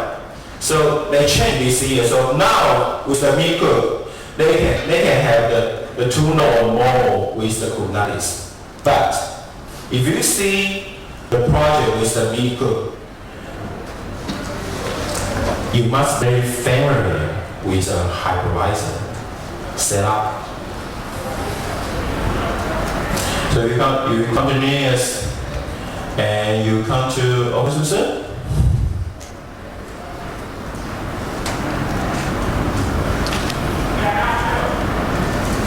Yeah, you will see, oh, you must know how to install KV and how to install Zen or other ones. And user will be, right? You just want to do something cool. For example, you want to learn about the DevOps, you want to learn about CI/CD, you want to deploy your service, but you don't know KVM, but you don't know Zen. No. That is not the one I want, right? So 2, Maybe you can choose the public cloud. You can choose the Azure, you can choose the AWS, you can choose the GCP, right? But it needs money. it needs credit card, right? So yeah, that might be a good choice. For in Azure, they have AKS. In the AWS, they have EKS. In the GCP, they have GKE for the Kubernetes, right? Okay, so if we really do with the AWS and EKS, that is a little difficult with that, okay? So you say, okay, my notebook is Mac, so I can use the Kubernetes in Docker for Mac. So if you install newer Docker with the Mac, you can enable the Kubernetes function. But if you check with the command with the top, you will see the Docker facility, if you enable the Kubernetes, it might use the 40 CPU resource when they are running. Too heavy, okay? And another one is very good, is play with Kubernetes. You just need to register a account and you can practice the Kubernetes. You can log in with the Docker or GitHub, so you can enter the machine here. Okay? But if you use the play with Kubernetes, you must register. And sometimes when the play with Kubernetes, if they are busy, you can use it. And you can use it with customize if you want to do something different. So you can't. So what's the best solution to? I just want to use just want to know the Kubernetes. I want to practice. So let me introduce the openSUSE Kubik. So openSUSE Kubik is the multi-purpose standalone or cluster for the Kubernetes. It's based on openSUSE micro OS. So it's also a certified operation with the Kubernetes. Okay, it supports the ARM and PC. Okay, so if you know, if you hear about, there might be, for my knowing, there might be 3 convention resolution for the Kubernetes. For example, Red Hat, they use the OpenShift. SUSE, we have a container as a platform. For the VMware, they have PKS, right? So for now, the conventional company, they are building the operating system suitable for the containers. It's a simple container and for very good performance for the container usage. So for the openSUSE micro OS, they use the tumbleweed to the container host. And for the conventional resolution is the SUSE container platform. So there's one highlight is they use the Parman and the container runtime interface open standard for the container. So you can check it out. Oh, okay. So today I will show you how to deploy the Kubernetes cluster. So the system requires minimum is 2 CPU, 2 GB memory, and 30 GB hard disk. And install method, yeah, we just show how we use the Kubernetes to do that. Okay. So yeah. So this is the process if you want to deploy the Kubernetes cluster. So for the master, it's very easy. We just download the ISO and power on ISO, select the installation, and accept the license agreement. And the most important, okay, please choose the system node to the Kubernetes node. And we can choose the NTP configuration and set password and confirm the install. It's easy, right? So how could we do the cluster? Okay.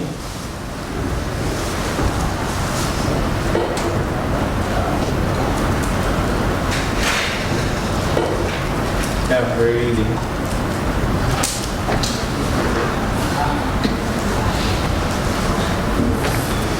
Yeah, just 2 steps. So one step is log into the master with the SSH or console login. and do the Kubernetes initiate.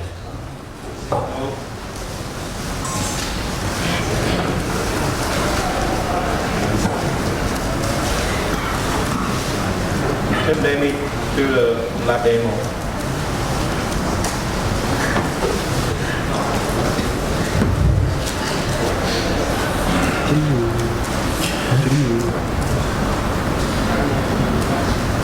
It needs some time maybe, but the main work here, I think that is very fast. Okay.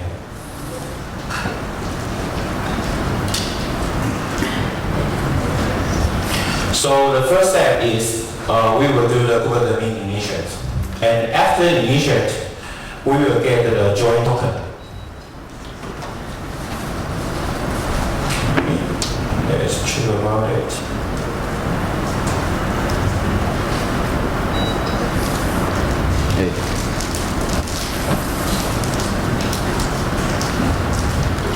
And after we got a join token, we will create a directory and a copy the admin config.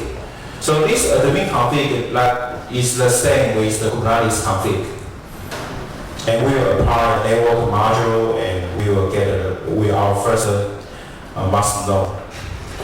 And for the step or our work node, it's very simple. Just one slide I can explain.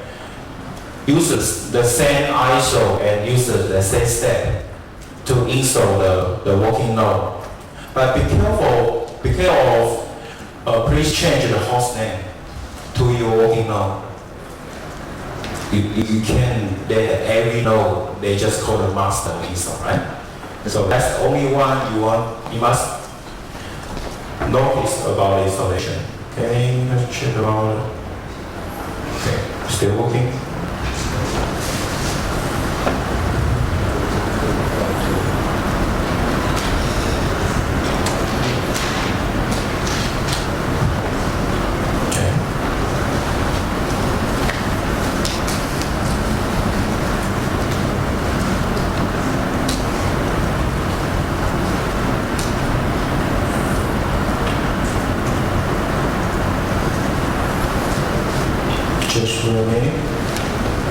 Excuse me, are you going to make these slides available because it's impossible to read from this distance? Oh, sure, of course. Yeah, okay, thanks. Sorry. Turn my slide.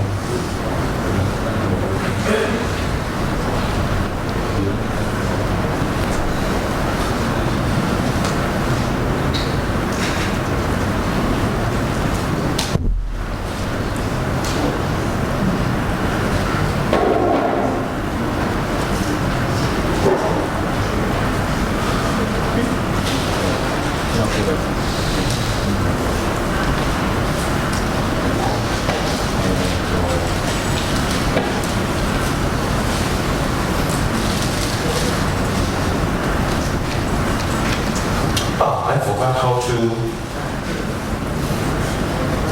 do it with that. But there is a show URL here. So if anyone you want to get this presentation, the URL is bit.ly here. bit.ly/my ID is Sakana.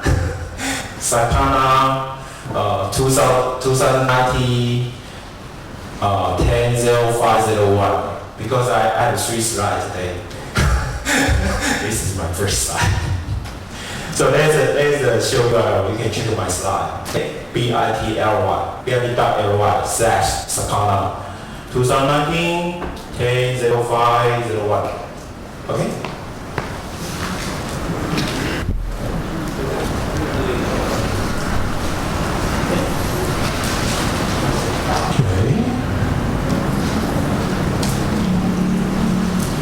That's what it is.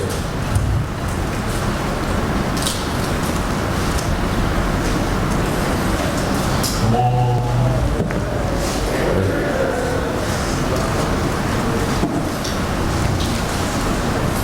So any question for now is the container of Kubernetes. Sorry, can we just go back a couple of steps when you were Memang sekarang 2019 10 5 ya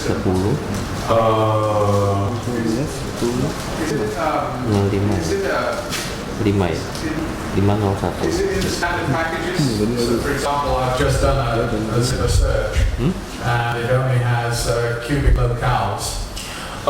Actually, it is the customized operations based on tumbleweed. Okay. Yeah, so you have to run it on tumbleweed. Yeah. So we go to for my slide here.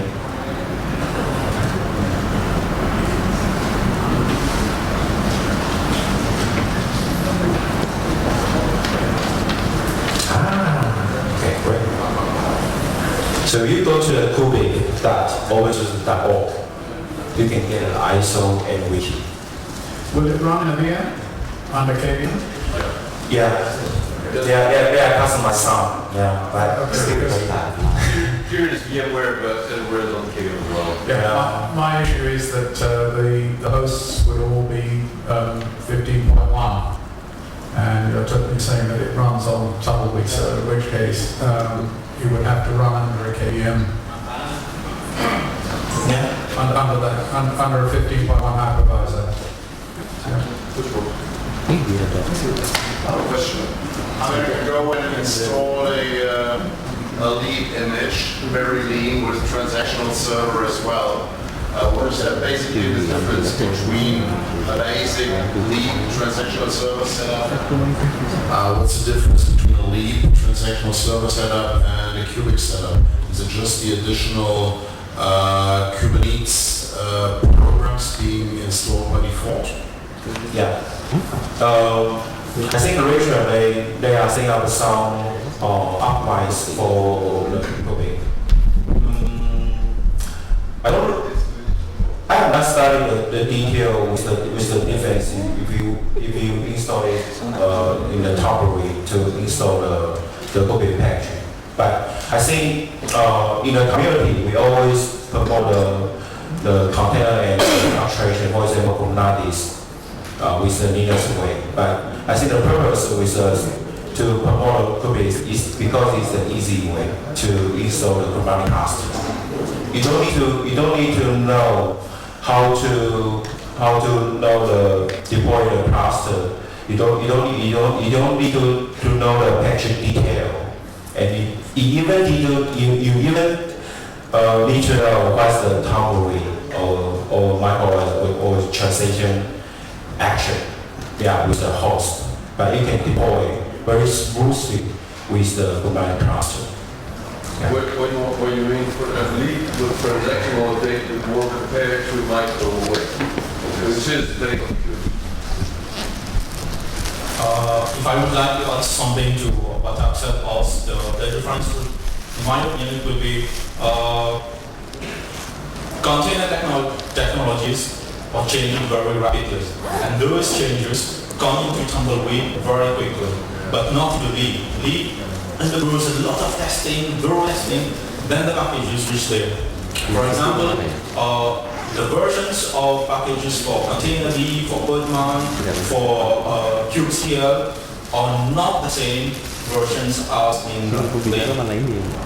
In fact, until lead 15.1, Podman was not even available. That is, you had Podman on macOS, you could have it on a cubic server, but you didn't have it on lead 15.0. It arrived on 15.1. On top of that, I would say the answer that you added about macOS. In fact, macOS and cubic are the same.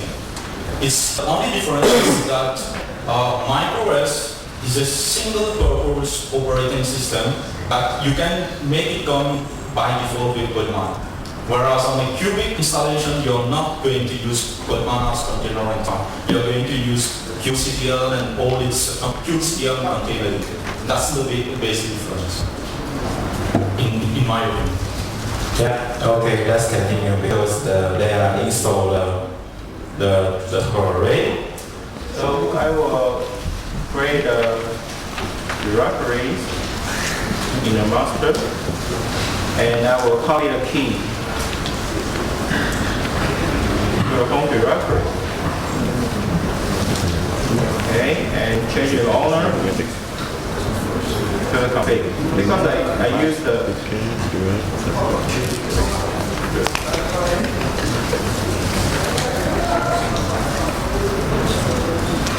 and finally, I will setting up my framework up here.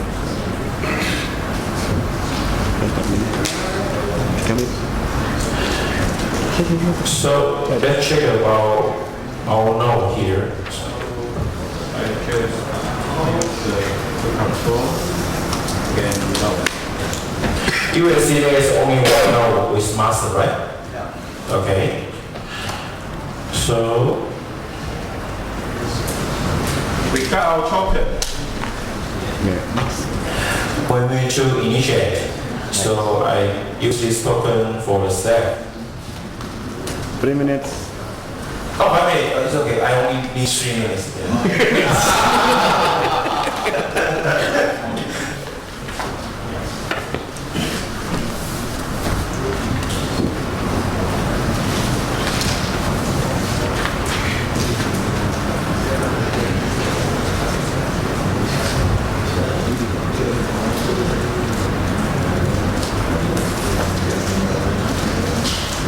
So now work node is very simple. Just log into the work node and use the token to join. And when we join, ready? Wait a moment.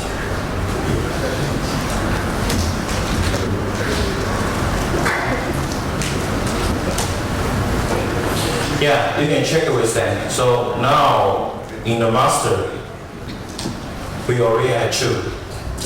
So the step still initialized. It might be taking 3 minutes to initialize to ready. So you can see that.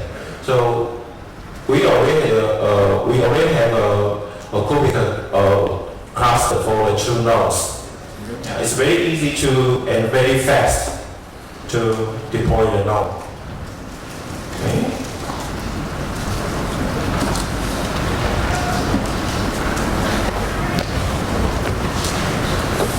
So finally we just check the node for initialize.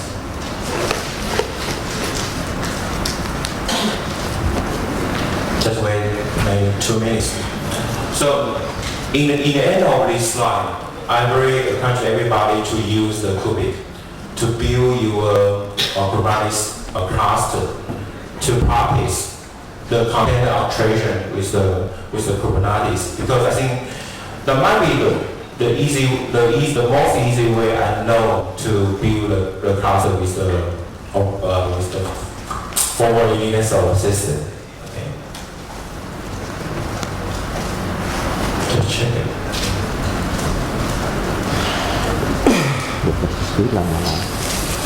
Okay, thanks everyone.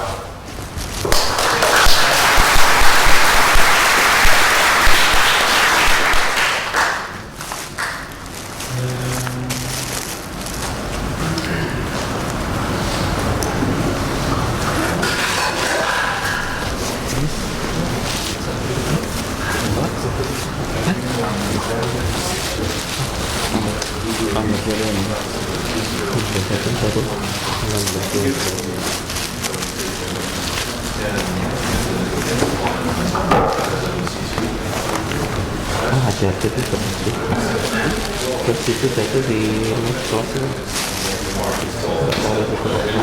ada di situ mulai dicek ya itu video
for the next class.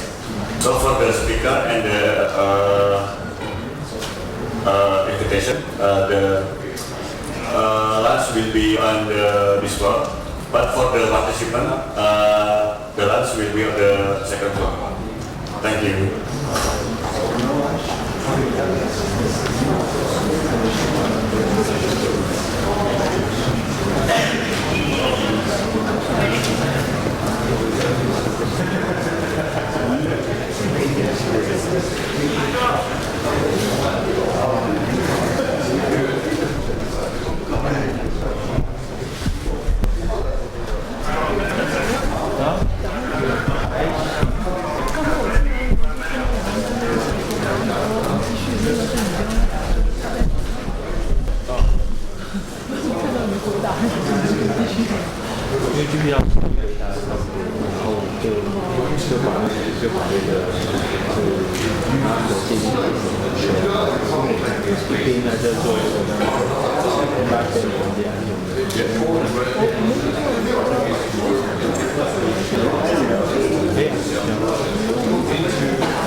So when there is CVE, actually, most of the time we say, yeah, most of the time I'm answering them.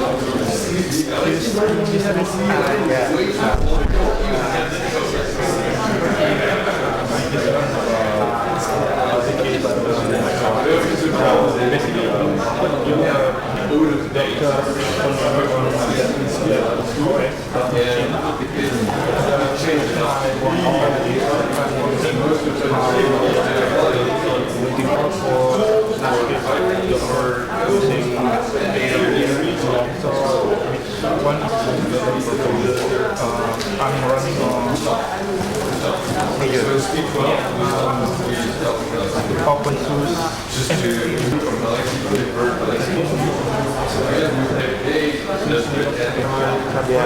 Which one?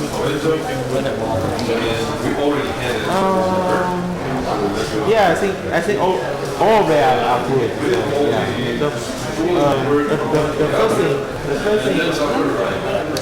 The first thing you must say, what is the purpose you want to use a container and a container object? Yeah. I'm working on my and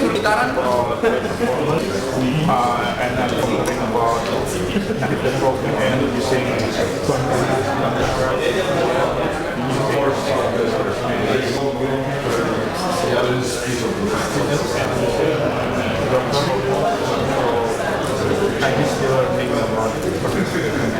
yeah. So what is the difference is that you use openSUSE Enterprise Linux, but you use it in the Azure. So the SUSE Enterprise server they are commercial product. So you must have a license, and you can install the patch or you can upgrade the security patch. But the openSUSE product they are for the community. Yeah. So one difference is you use the openSUSE distribution. You don't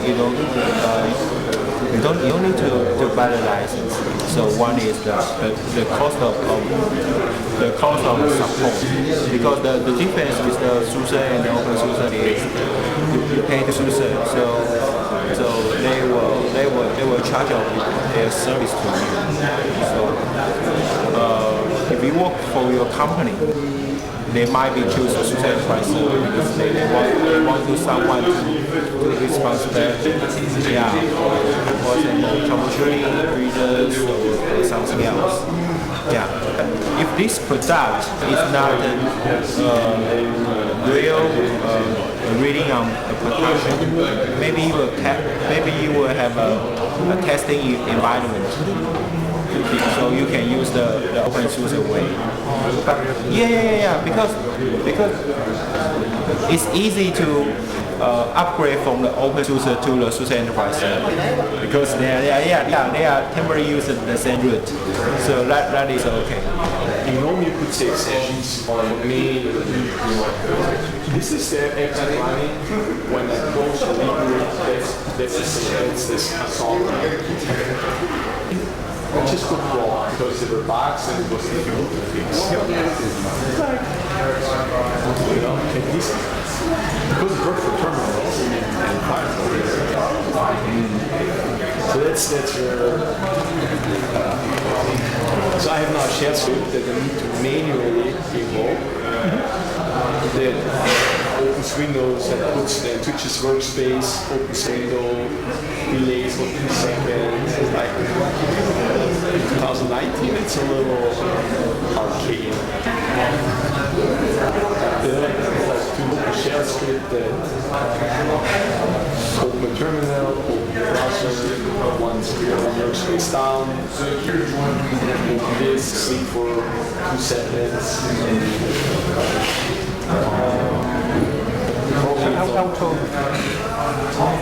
all standard desktop users, how many do you think use that? So the other one is again, it's always going to be, there's not enough people contributing to maintain this stuff. Or something like that. I mean, one challenge I've personally picked up is making sure LibreOffice in the world that I live in, LibreOffice works. And so we have support partner that I've spent hours and hours. Documents I can't check, not even without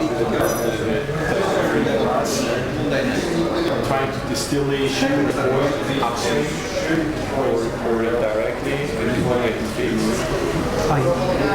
So that's my, on the desktop side, that's my personal experience for some reason. It's very visible because it's somewhere down again. But I see bug fix. But it's infinite. I mean, as you say, it's amazing. You go to the document foundation instance and search and everything. I have a presentation given tomorrow that is about presenting your notes for your slides. One particular slide just designed manual. But then I go in and like try and open the browser and then I just give up. We should use the direct link for the foundation. Marina. I'll just email it to my hey, Mike did the thing. I tried to like use it and I gave up because work out what component it's in. And then I like had to register like that account and just give it. It's like I'm just gonna email it and I can go. Hey. Yeah, me too. Or Jan at someone. Because before I did this job, I ran engineering at Calabria. So I know lots of the folks. SUSE because Calabria was actually suited to the SUSE team mostly. Yeah.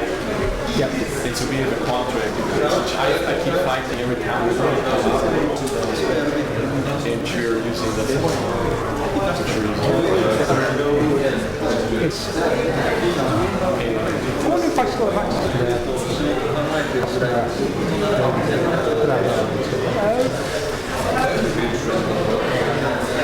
Yeah, so it's but I really feel it's because of the point when Microsoft introduced the new moments like TX topics, and then on the presentation side, things went really steeping down for a while. And that's not really perfect, but I can do like or take like which is a wrong exchanging with PowerPoint. I keep getting corporate decks. It's strange things happening, you know. There's a time clock, and it says January this year, February this year, and you open up a new office, and it's today's date. But this is mostly due to extensions. Some plugins. No, it's native. It's native. Or is one from the customer as well. Or text is one that just fixing right now. Text was 90 degrees off. It's not a difficult problem. Turns out someone used 3D effect. That was in the okay, because it looks, it usually does, it's just the wrong way of doing it, but that's the things where you import it, export again, and then it's different. I have suggested to Michael that install, deploy, and actually run openSUSE to start the regression testing on Google Office. Something, but not for every bug you get, every regression you get.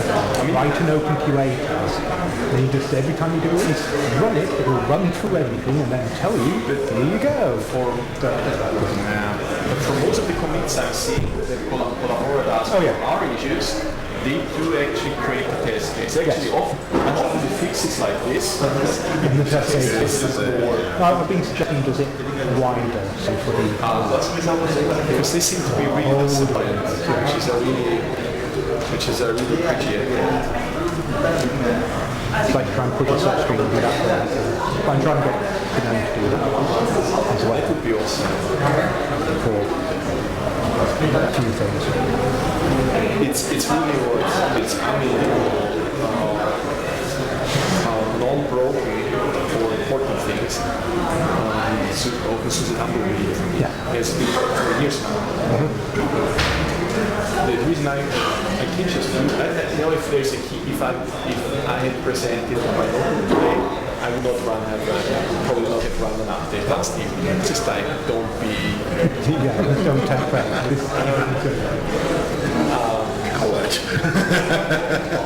But it keeps up, it keeps opening my encrypted disk, there's a desktop environment coming out that I can log in. It's hardly that I really had a problem with upgrading Tumbleweed. I think it only happens once or twice and you really couldn't reproduce it. But then you're going to the next snapshot or an old snapshot, boot it again and you're done. So that's actually this kind of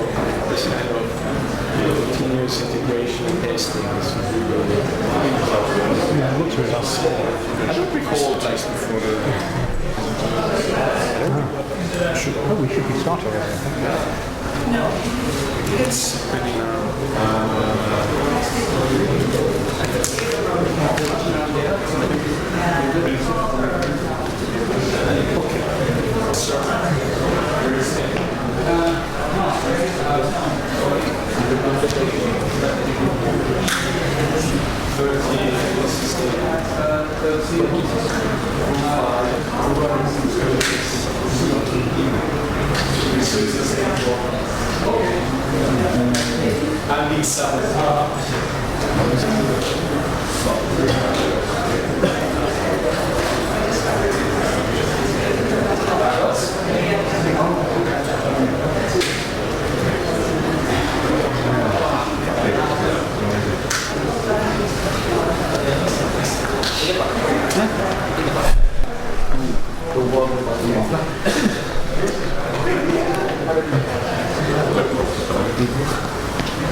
Nggak jadi dia. Udah clear.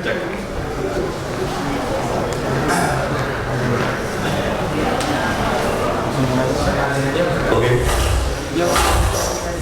Terima kasih.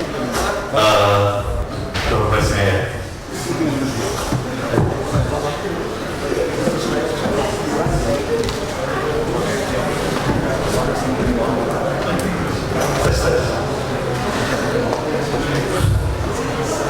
Hello everybody.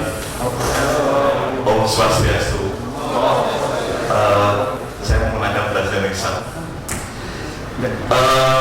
Di sini saya membawakan tentang aksara H. Kalau bahasa Jawa no coroko, kalau bahasa Bali oke. Sebagai tes dulu. Ini apa ini? Bali. Bali. Kali ini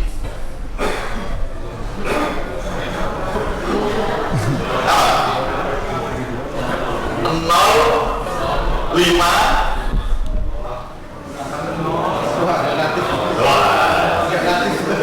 berarti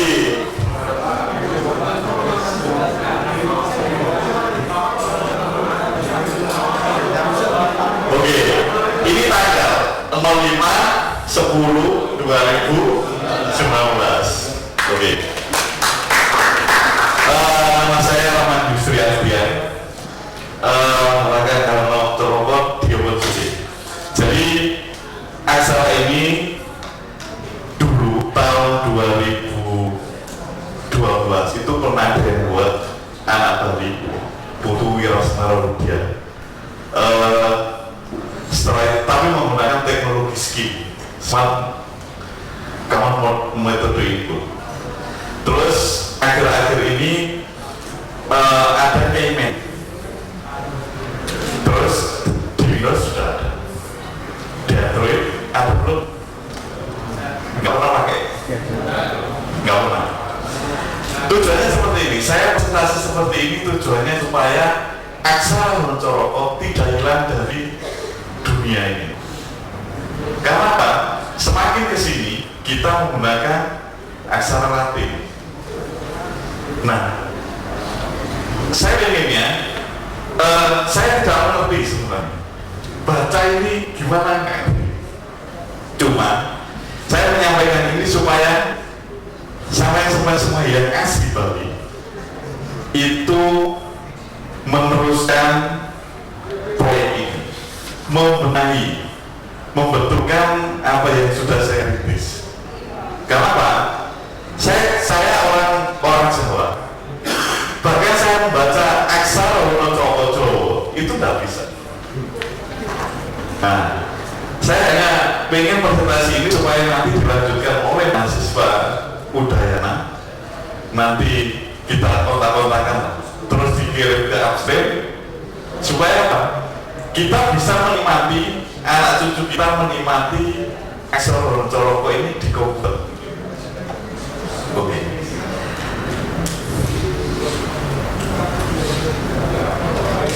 Wonosobo itu apa?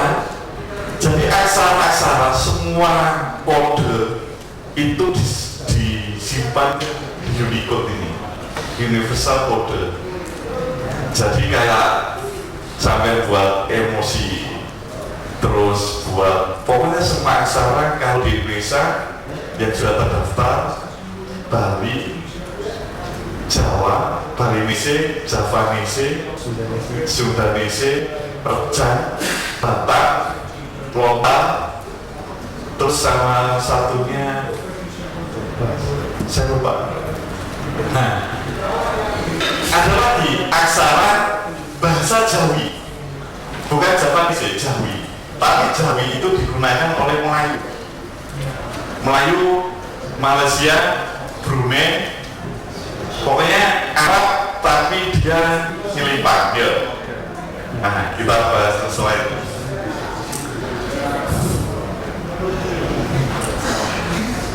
Di sini, jadi karakter script yang biasa digunakan oleh orang Bali. Pokoknya perkataan-perkataan itu. Jadi orang Bali itu menggunakan perkataan-perkataan ini, terus pokoknya yang setiap dikeluarkan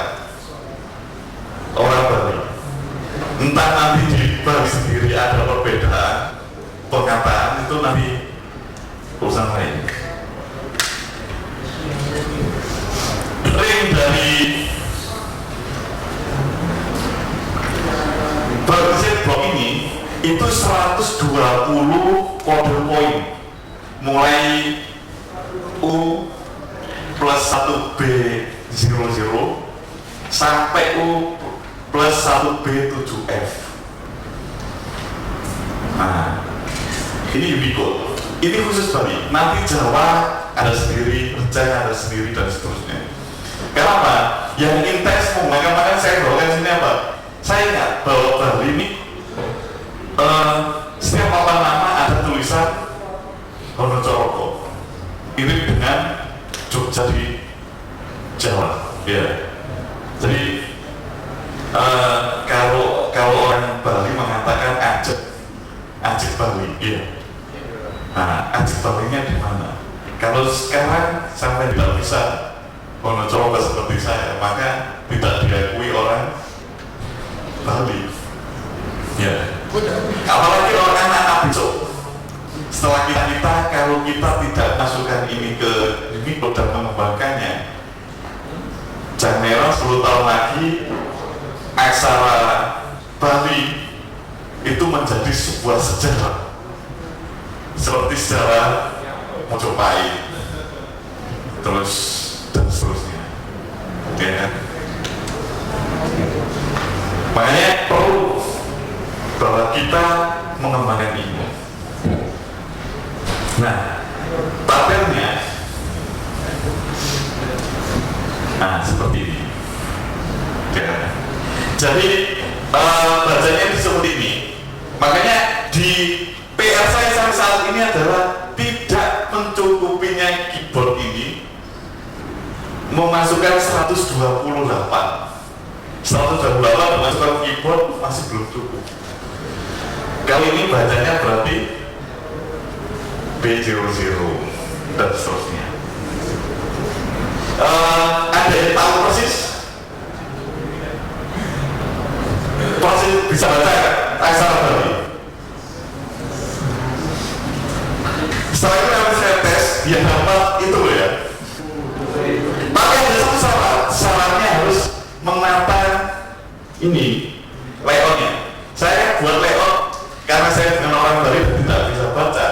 Meskipun saya cukup lama hidup di Bali, tapi belum bisa baca. Nah, ini tabelnya seperti ini. Bedanya dengan huruf Jawa, hilang apa ya Pak? Pokoknya hilang satu. Wonocoroko, Bertosowolo, dan seterusnya. Nah, tapi Hana Carada, Data Sawata, dan seterusnya. Nah, di metode input itu ada beberapa teknologi. Ini menggunakan SKB, X Keyboard Extension. Ini bawahnya X. Jadi ini yang saya pakai. Kalau dulu Mas Wira tadi sempat chat sama saya, Wir, gimana? Ternyata di Jakarta. Dulu Wira itu buat aksara Bali Unicode itu masih kelas 1 SMA Negeri Klungkung.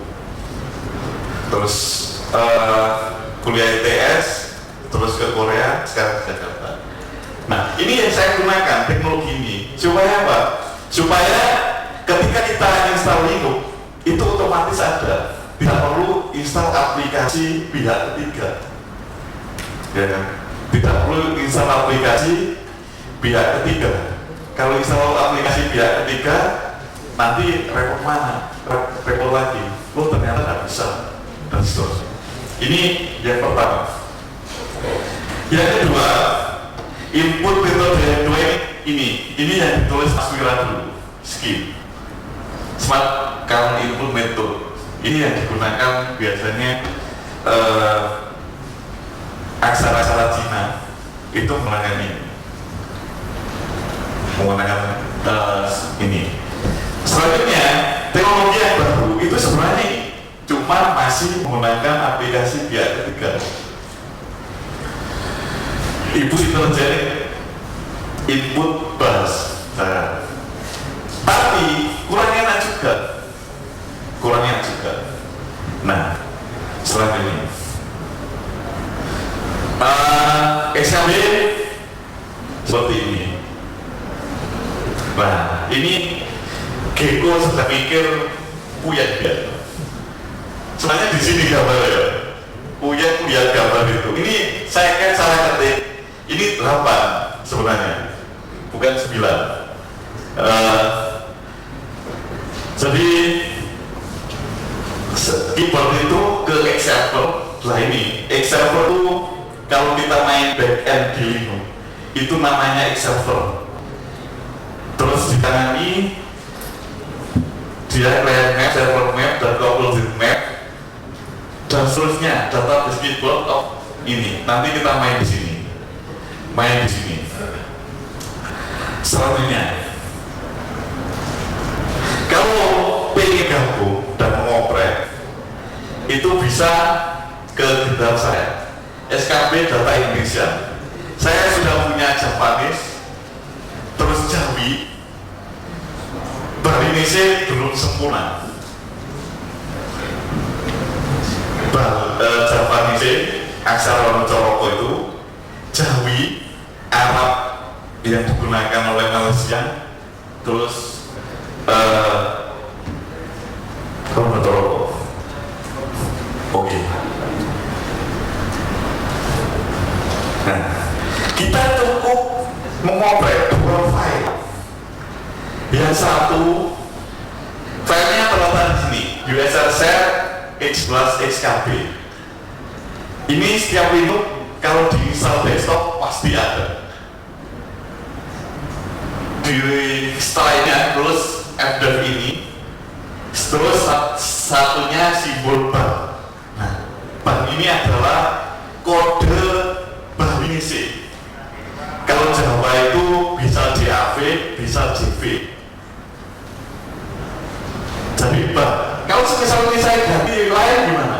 Ganti BA, nggak bisa. Kita ganti Bali, nggak bisa. Ini sesuai dengan kesepakatan Unicode bahwa kodenya adalah bar. Oke. Nah, ini yang lulus tadi, fdev. Saya menambahkan di file itu, biar bahasa Bali itu dikenali, maka perlu ini. Saya nambahin beberapa baris ini supaya bisa.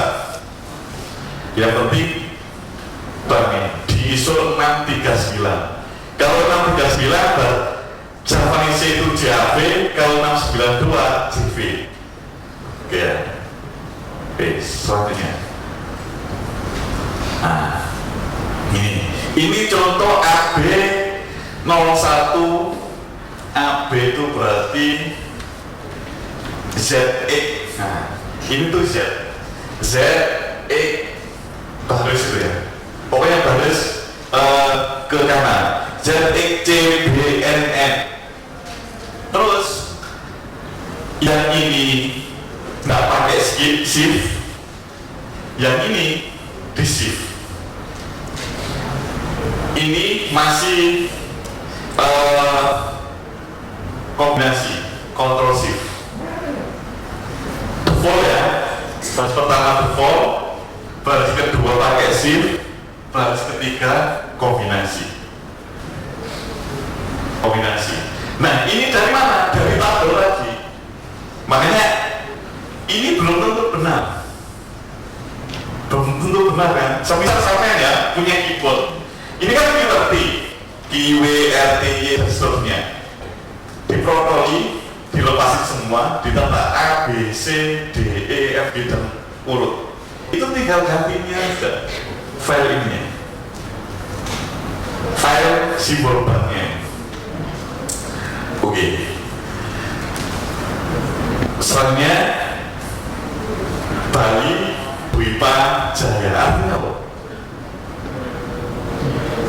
Ayo, Bali Wipa Jaya. Jaya apa?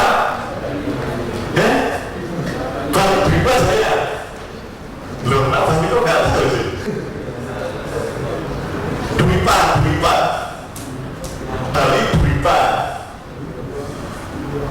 basic kayak apa dibuat kuis Bali Dwi Pajaya. Nggak tahu Dwi apa? Itu ya benar. Jaya Pulau Bali. Oke, sekarang kita bermain. Kita lihat apakah ini jalan atau enggak. Sebenarnya saya pengen di Breoffice.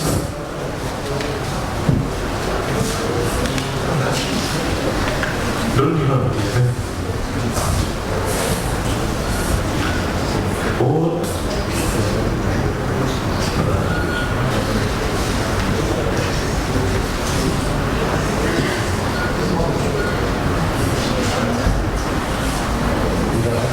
Ini komputernya jadul, jadi masih pakai VGA. Setting jadul.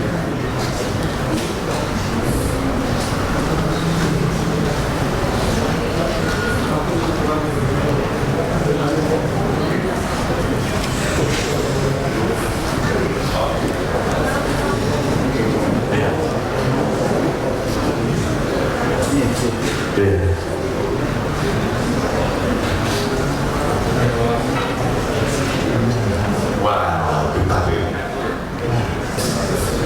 Oke ya, kita tes ini di Breoffice. Jadi kita tes.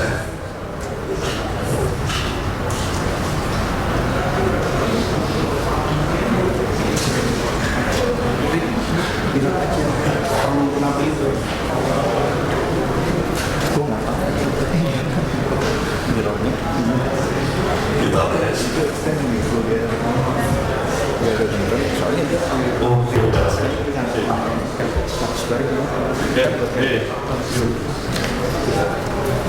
kan buat tunjukin.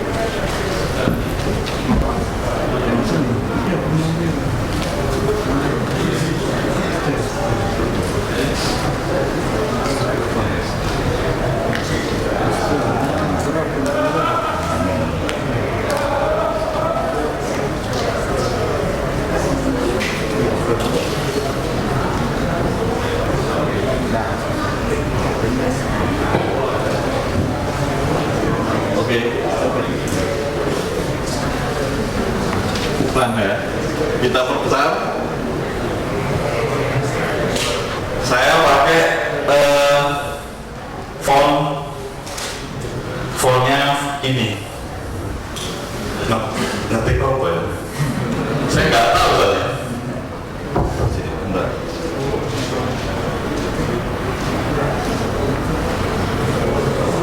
Nah ini saya nggak bisa, makanya saya perlu orang yang bisa masuk ke sini ngetik bahwa ini bisa. Ya, gimana? Ada yang mau maju nggak? Bisa. Minimal ngetik apa dulu lah. Nah, gimana? Ayo. Ngetik 1, 2, 3 saya bisa. 1, 2, 3, 4, 5, 6, 7, 8, 9, 0. Ya. Tapi yang lain saya masih nggak paham. Ini kalau 1 sampai 0. Tapi yang lain, nah settingannya tuh berapa di sini?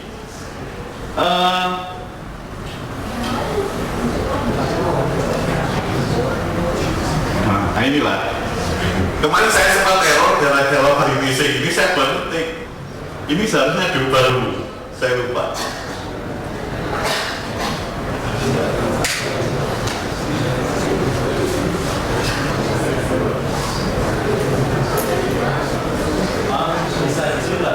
Di zoom.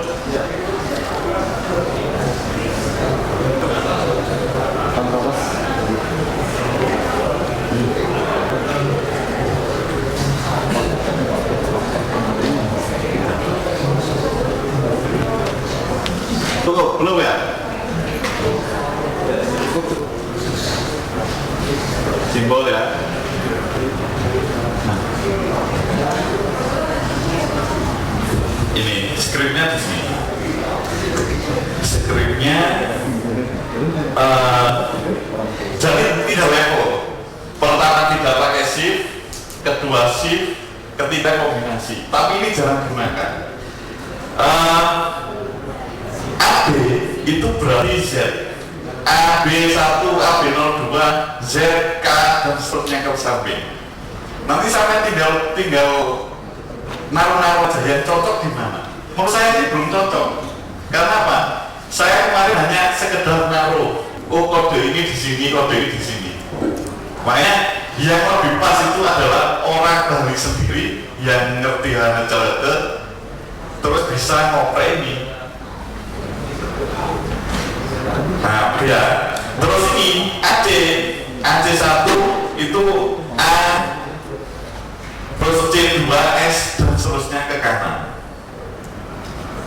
AC3 juga seperti AC, terus AB, seterusnya AB, seterusnya, terus AE. Kenapa saya di sini kasih satu?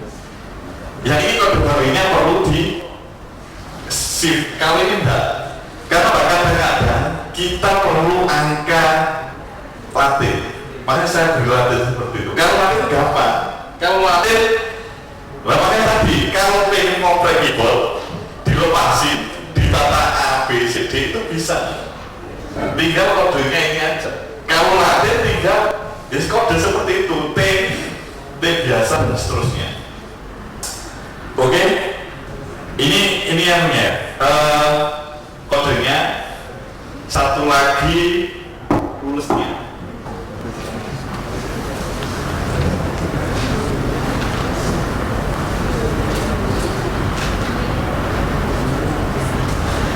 Nah, rules ini nulisan Jawi. Ini saya buat ini untuk Javanese.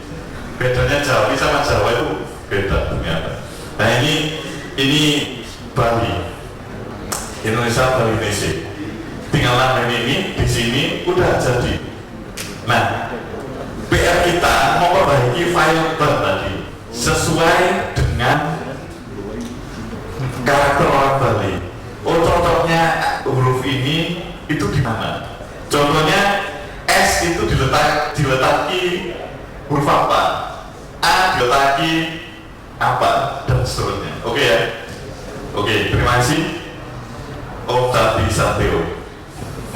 Oke, sekarang ada tiga door prize. Satu majalah, ya. Dua topi, tiga adalah brutal linsis. Brutal linsis.